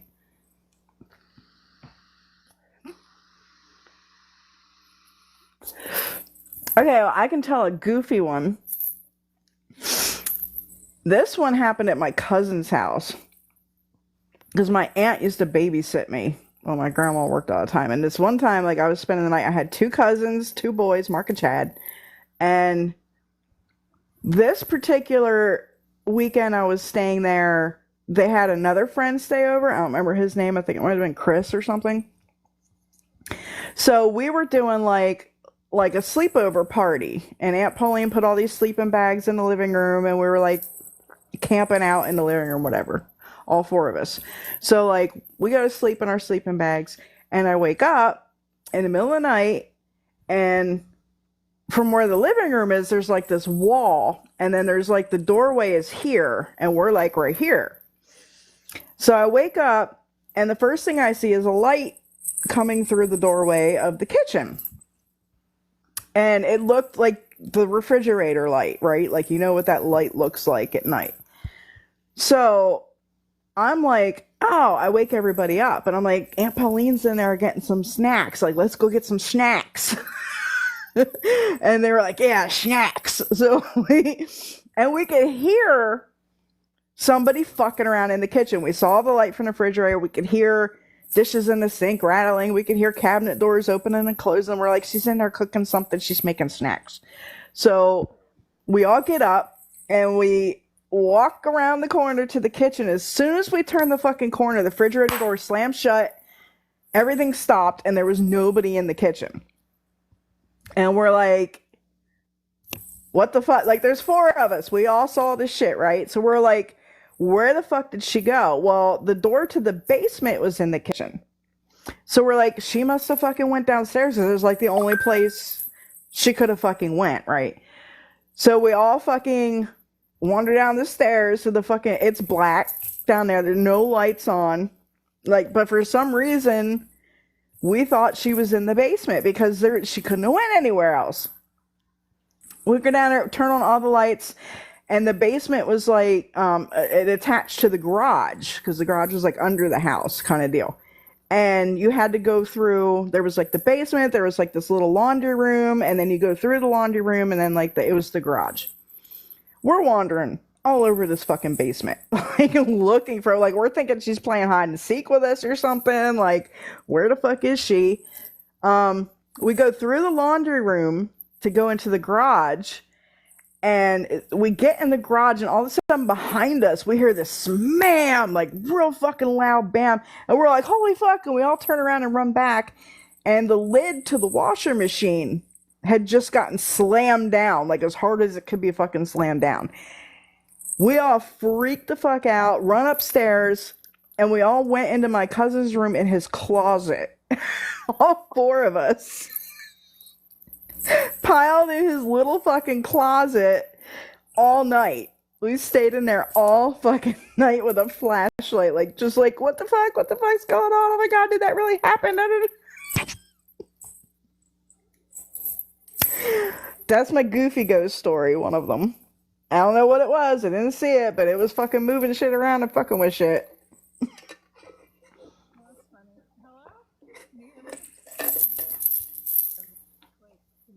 Hello. Okay, there. Okay. I think like I have a goofy ghost story that's like silly. I was like in college and I had a cat, but the cat didn't go outside because we lived like in a busy part of town. Not a dirty butt. No, it didn't have a dirty, it probably did have a dirty butt because it's a cat and all cats have dirty butts. But like I got up and like I walk out and like I hear something in the middle of the night. So I get up because I hear the cat and like flopping around and stuff. And I get up and I see the cat in the kitchen and is playing with another cat. And I'm like, what are you doing? Like, how did this other cat get in here? Da, da, da, da. And I like go to chase my cat around to get my cat and see where this other cat came from. But like, I don't know how it got in here because there's only one cat that lives in the house and like it doesn't go outside. So nothing can get inside. So I can't find the other cat. I look under the couch. I look like in the bathroom. I look everywhere, right? So I'm like, fuck it. I'm going to bed. And so I go to lay down on my bed and I'm laying there. And then all of a sudden, you know how when you're in bed and you feel an animal like jump up on the bed and lay next to you? Like I feel that, right? And I feel something lay next to me. And I think it's my cat, you know, because my cat's in the house too. So I go to like reach around to pet my cat and there's like no fucking cat there. It's like this fucking random ghost cat that just decided to snuggle. I'm like, okay, that's fucking weird, you know? And then I just go to bed like, I don't know. It was just a thing, you know? But I don't know. My craziest ghost story, like one of my craziest one, like actually happened over a number of days. So, I had a teacher of mine reach out to me and say, hey, there's one specific, and I'm not going to get into it because I don't want to get into all the details, but there's one specific spirit that needs something from you, and they play the fiddle. And I'm like, okay, no problem. And so I put out, you know, what they say I should put out. I do the prayer like they say I should do. I'm like, okay, you know, I trust you. You told me this, I'll do it. And so I do it. And I'm supposed to go fly to see a friend of mine. And I get on the airplane, and this is in Arizona, right? So I'm like a number of states away from where I live. And I get on the airplane, and I see this man, this very tall man, this tall black man with sunglasses and like overalls on, and he sits right behind me. He doesn't say nothing. He doesn't say nothing to nobody, right? And we end up flying into the same like connecting city. And then all of a sudden, I'm sitting there just in the airport, and he comes up and he's like, "Hey, how are you? How are you doing?" I'm like, "I'm fine. How are you?" He's like, "Do you mind if I give you a hug?" And I'm like, "Okay, sure." Like, I don't normally just hug strangers in airports. This isn't something I do. Yeah, sure, and I hug the man, right? And he hugs me back. And we start having a conversation. And he's like, "So I live near you." I'm like, "What do you mean you live near me?" Right? Because we're not in the city I live in. We're in a different city. And he hands me a card. And he says, "This is my name." And on the card, there's a rainbow and a coffin, right? And he says, "Look me up. I have some music. I'm going to send you a song." And I say, "Okay, no problem." And like, I've been around the block. I'm relatively street smart. I don't just engage with weirdos for the sake of engaging with weirdos, right? Like, so I'm like, but I'm going to play this one out because this seems like this one feels different, right? So like, I'm hugging this strange man in the airport, and like, it's cool, right? He like likes coffins, and I like coffins, And so I take his business card, and so I take his business card, and he directs and we get contact information, right? And he sends me a song, and the song is about the graveyard, and it goes something like this. It goes something like, "Don't worry, talk to me." Like, I'm not a good singer, forgive me. He's like, talk to me. We're all gonna end up in the same cemetery. Don't worry, talk to me. We're all gonna end up in the same cemetery, right? And so I'm like, okay, well, that's a song, that's a ditty. And so like, I land, right? And I get his contact information, I contact him, right? And it turns out he's at like one town over from where I live. And we traveled like a good 1,000, 2,000 miles, right? From where we started travel. And he's like, "Yeah, you should come down and see me." I'm like, "Okay, yeah, no problem, whatever, let's do it." Like, I'm on the train now, like, I'm committed at this point. And I go down to his place, right? And I go to his apartment, and he plays music, and like, he doesn't have shit in this apartment. He has nothing. Like, he has pictures. He's from the Caribbean. He has like some pictures of like different things he did, but that's about it, right? And a random drum set, and he has a huge table, which is a coffin, right? And so we're sitting at this coffin table having a conversation, and like, I'm like, okay, let's talk. And like, we were talking about things, and we ended up talking about something in the past, and he was giving me advice. He's like, "Yeah, sometimes you need to leave things buried in the past because they're doing the job that they need to do in the past. And like, don't dig that shit up." And like, so any question I ask him, he's given me advice back. And then I leave, and it was fine, right? I wasn't murdered. I wasn't like killed. Nothing bad happened, right? But then like, since I can't get a hold of him, like the number doesn't work, like nothing. Like, he's untraceable at this point. Like the dude, like, I went to his house, like, I don't know if it was his house, but like I randomly met this man in the airport, like, had this long lingering hug for no reason, like, got this weird spiritual advice, like, all this stuff happened, and like, seemed just like a real person, but not really a real person. But now he's like virtually untraceable. So like, have that make sense. That's an interesting story. Damn, girl.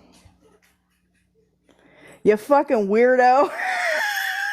She's like, "I'm not a weirdo like you. You're a fucking weirdo."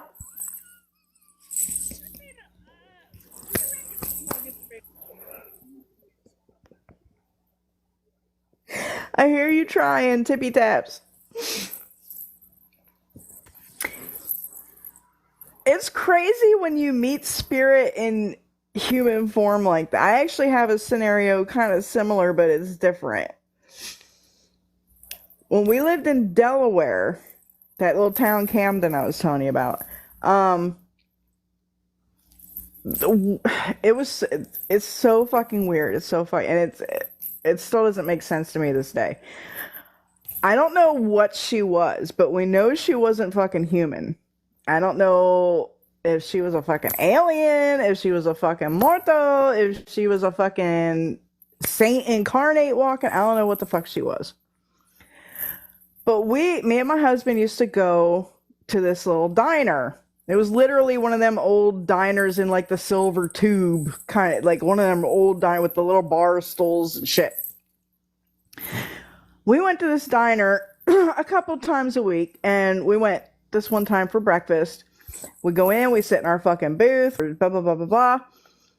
Next thing we know, this really old black woman walks in.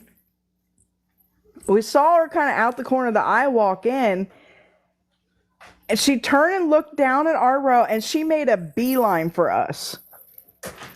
And I'm telling them about the oracle. Oh, yeah. So she made a beeline right to us, sat down with us, and we never seen this woman in our lives. Very, very old black woman with the palest blue eyes you've ever seen. She came and sat down at our booth, and she didn't order anything. Like, the waitress came. Actually, the waitress acted like she couldn't even fucking see her. Didn't ask her if she wanted anything or anything. She sat down at our fucking table and just started having a conversation with us. And we cannot, every time we saw her, we cannot remember the conversation. But we are aware that it is like the most profound shit that has ever been said. Like, it's mind-blowing stuff that this woman would say. But once she walks away, we can't ever remember. Okay, so that was the first time we met her. She came, sat down at the booth. We had this crazy, insane conversation, and we don't remember her leaving. Like, we just remember she was there and then she wasn't there. The next time we ran into her, there's a flea market in Dover, Delaware called Spencer's Bazaar. So we would usually go to Spencer's Bazaar a lot. And we went one weekend, we're walking down a fucking row, and she just comes walking towards us out of the fucking people, like walking the opposite way of people. She walked right up to us. And again, we had this like mind-blowing fucking conversation. Like, she literally leaves us speechless, like the things she would say. And again, we don't remember her leaving. She walked right up to us, had this conversation, and she was gone. The last time we ran into her was at the fucking fabric store. Because, you know, I sew. We were at the fucking fabric store. I'm in the aisles, I'm picking fabrics and this and that. And she just appears in the fucking aisle and walks right up to us. Crazy conversation again. And again, she's gone. Like, we have discussed this so many times, me and him. Can't remember a word of the things that are actually discussed. We just know that the conversations were like insanely incredible conversations, and we could never remember her leaving. Like, she would be there, she would come to us, and then she would vanish. Like, and we wouldn't see her vanish. It's almost like our memories are wiped from the conversations and from her leaving, and like it's really, really fucking weird. But that's like, she was a fucking real person. Like, Reaver, I don't know you.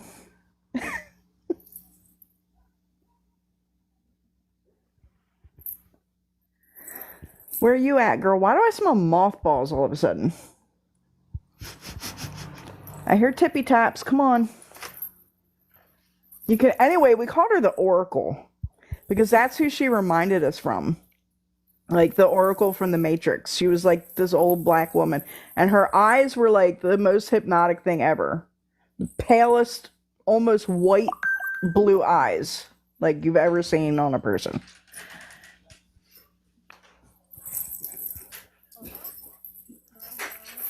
Come on. Come on, you can do it.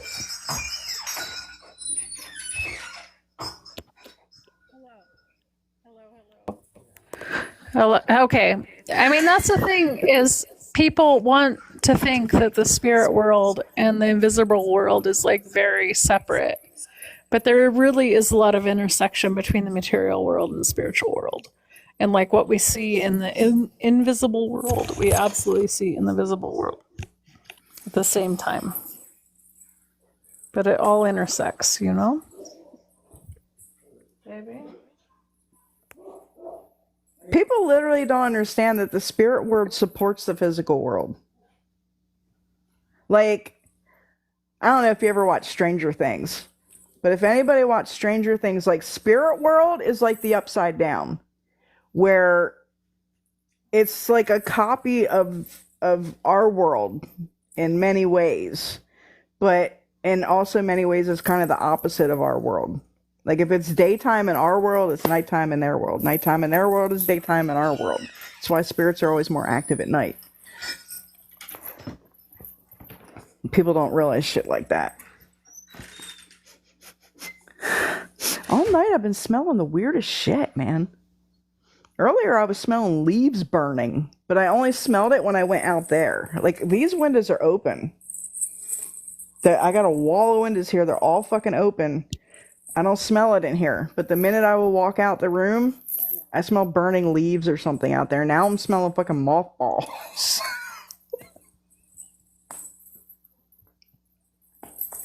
Spiritual smelling is a thing too. That's a thing.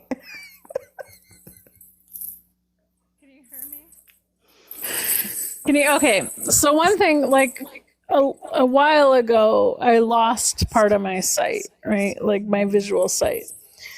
And one thing I realized about my eyes is that everything is actually reflected upside down and backwards. Mm-hmm. And so, like, it's like really a trip when you really conceptualize and realize it. Like everything you see on the left is actually on the right, and everything that you see that's standing up is actually upside down. And so the spiritual world and the material world are really a reflection, but it's backwards in how we're seeing it and experiencing it. So it's almost like we're more in the spirit world and the material is more in the real world. Like it's not like what we see and what we think we see are not one and the same. Perception is not reality. Well, then you go into the whole thing where we create reality with our perception. Exactly. Yeah. And like what our perception is going to be totally different from someone else's perception.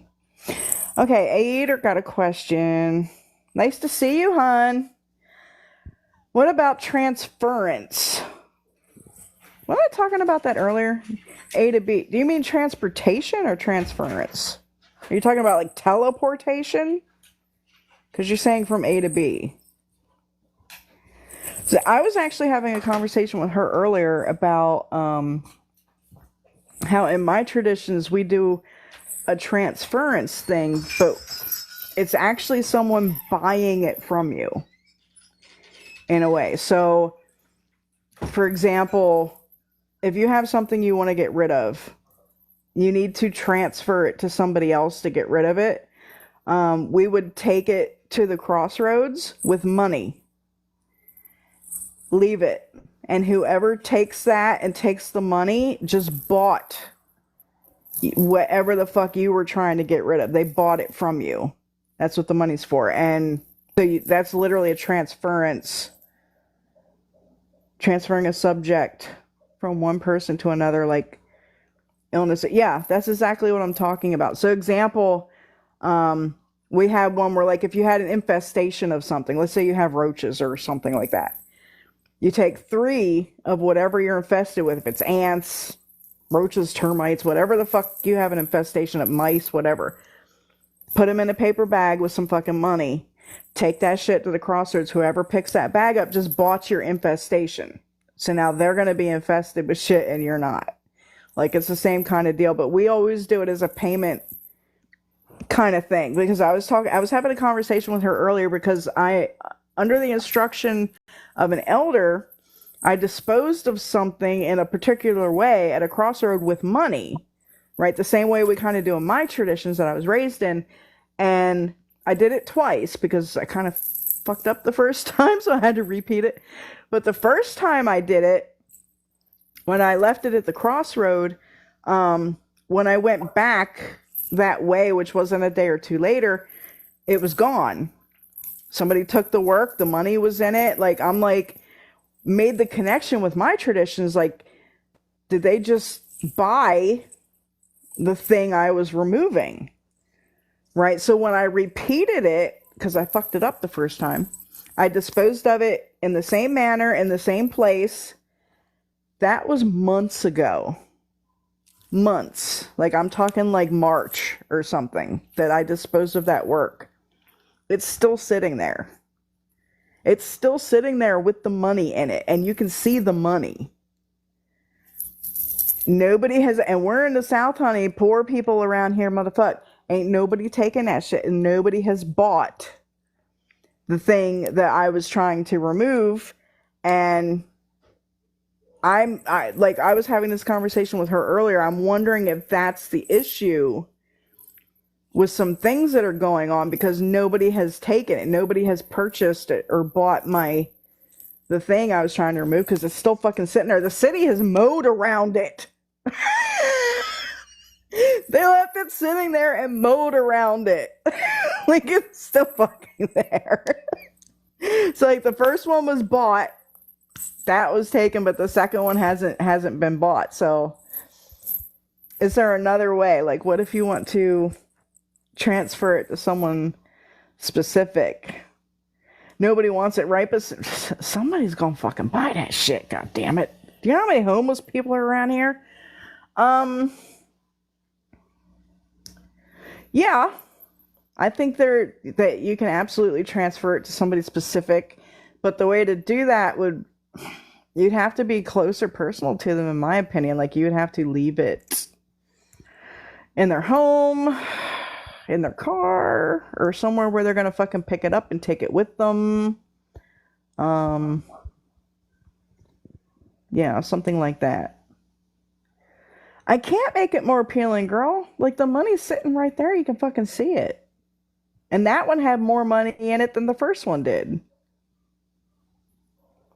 I'm not talking coins. I'm talking fucking bills, money. That's been sitting on that fucking corner since March. No one is buying that shit.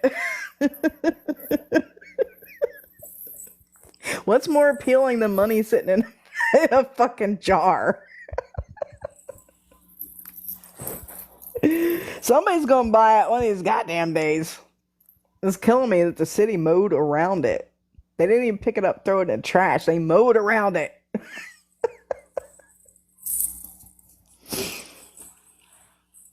You just mean someone transfer. Girl, get your fucking mic working.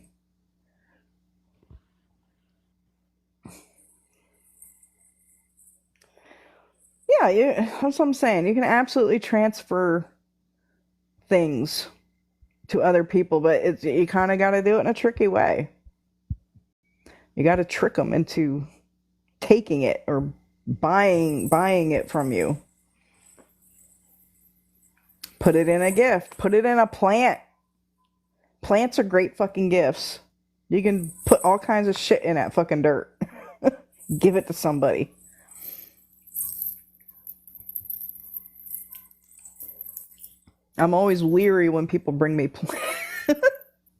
people people bring me plants. Usually the first thing I do if somebody gives me a plant is repot it. Fresh dirt, fresh everything, new pot. Like, I'm not talking about you, but yours did get planted outside. But it was supposed to be. I planted it out in the front garden, right in the front where everybody can see it. Not talking about you. I know the old crabby bitch didn't have any fucking cut flowers. I know you didn't. I'm not talking to you. Get your mic working. The fuck?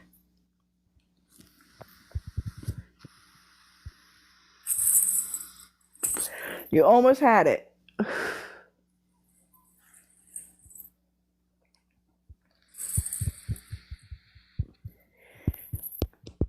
Can you hear me? Yep. No. No. Hello. You had it. I can give you hearts. Hello. You got a blue box. Okay. And then I go. There? No. There you are. If I tap, can you hear me?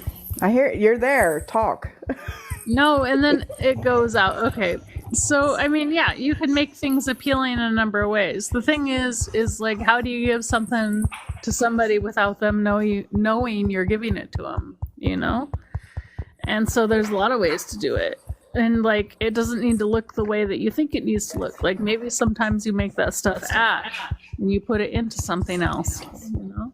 Or you make it into a powder and you put it on something, you know? Or even sew it in. Like, you gotta be, like, think smart, think clever, you know? My people are big on sewing shit into things. Sewing it into the lining of things and stuff like that. Yes. And then you give it as a gift. Mm-hmm.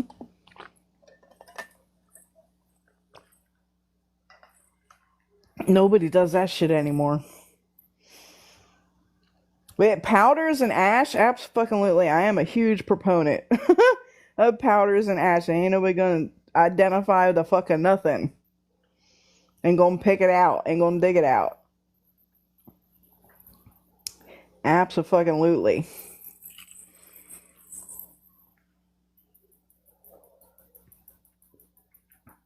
I swear to God. You know you're getting a mic for Christmas. I thought I told you the last time to get a fucking mic before we go live again, damn it. You think I'm kidding? You think I ain't gonna mail you a mic for fucking Christmas? And it ain't gonna be a fucking Bluetooth mic. It's gonna plug into your motherfucking phone. I'll get you a set of these with you get the mic and the headphones and it plugs in.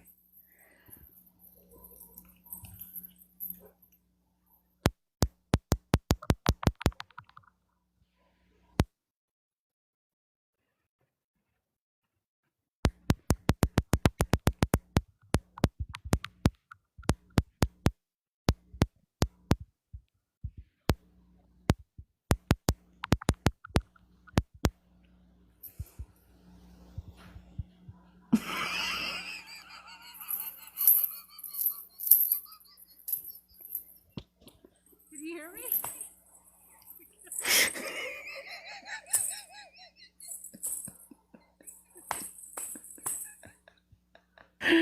You gotta go. It's late, you know? I didn't even do my damn prayers yet tonight, girl. I still gotta do all this shit. It's time. You can't hear me for nothing. I don't know what else there is to say. There you are. Okay. I don't think there's a lot more to say at this point.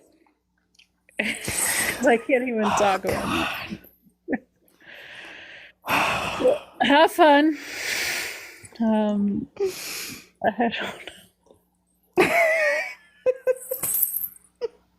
You got a ghost stories?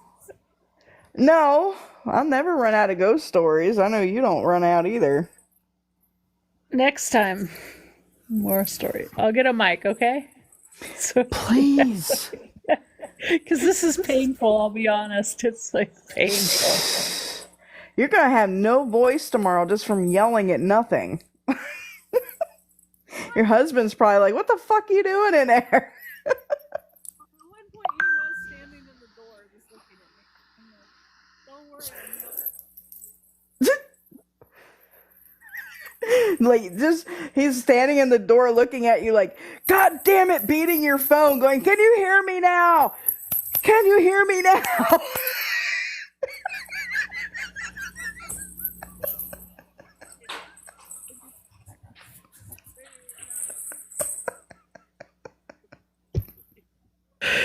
You're crazy. He probably thinks you're fucking crazy. Some days, probably.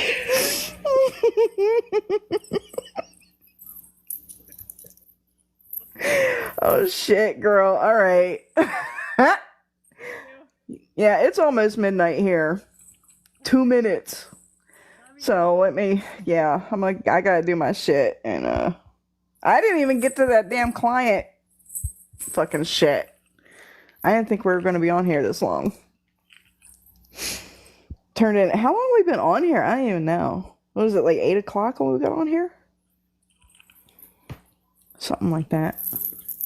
All right, girl, I'll talk to you soon. Does anybody have any questions before I jump off of this shit? Wait a minute, let me get rid of you.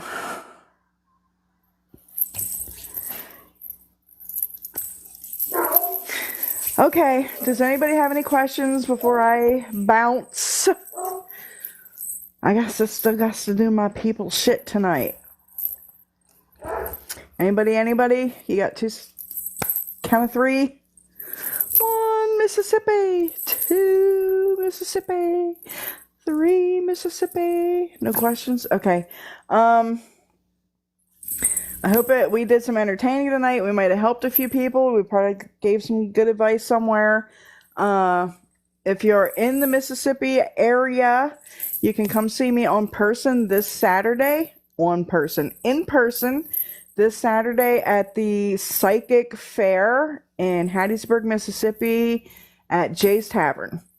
I'll be there all day Saturday doing readings and with products and all that kinds of stuff. The simmer pot boxes are now up on the website, which have been like, they're selling like freaking hotcakes, y'all. Y'all better get them. I didn't think they were going to be that fucking popular. They're fucking. I actually made them for the event Saturday, and I put them up on the site, and they're like flying out the fucking door. I've already sold like, I think I made 25, and I've sold 12 of them already in like 3 days. Anyway, if you want those, get them before they're gone. I'll probably make more, but not anytime too soon. Yeah, any products or anything that was mentioned on this live are available at my website, primitiverootsconjure.com. You can also book readings with me there if you're not in the local area. And that'll do it. As always, may all your ancestors have all the necessary light and elevation that they need to properly guide you on your path. And I will see y'all in the future. Bye!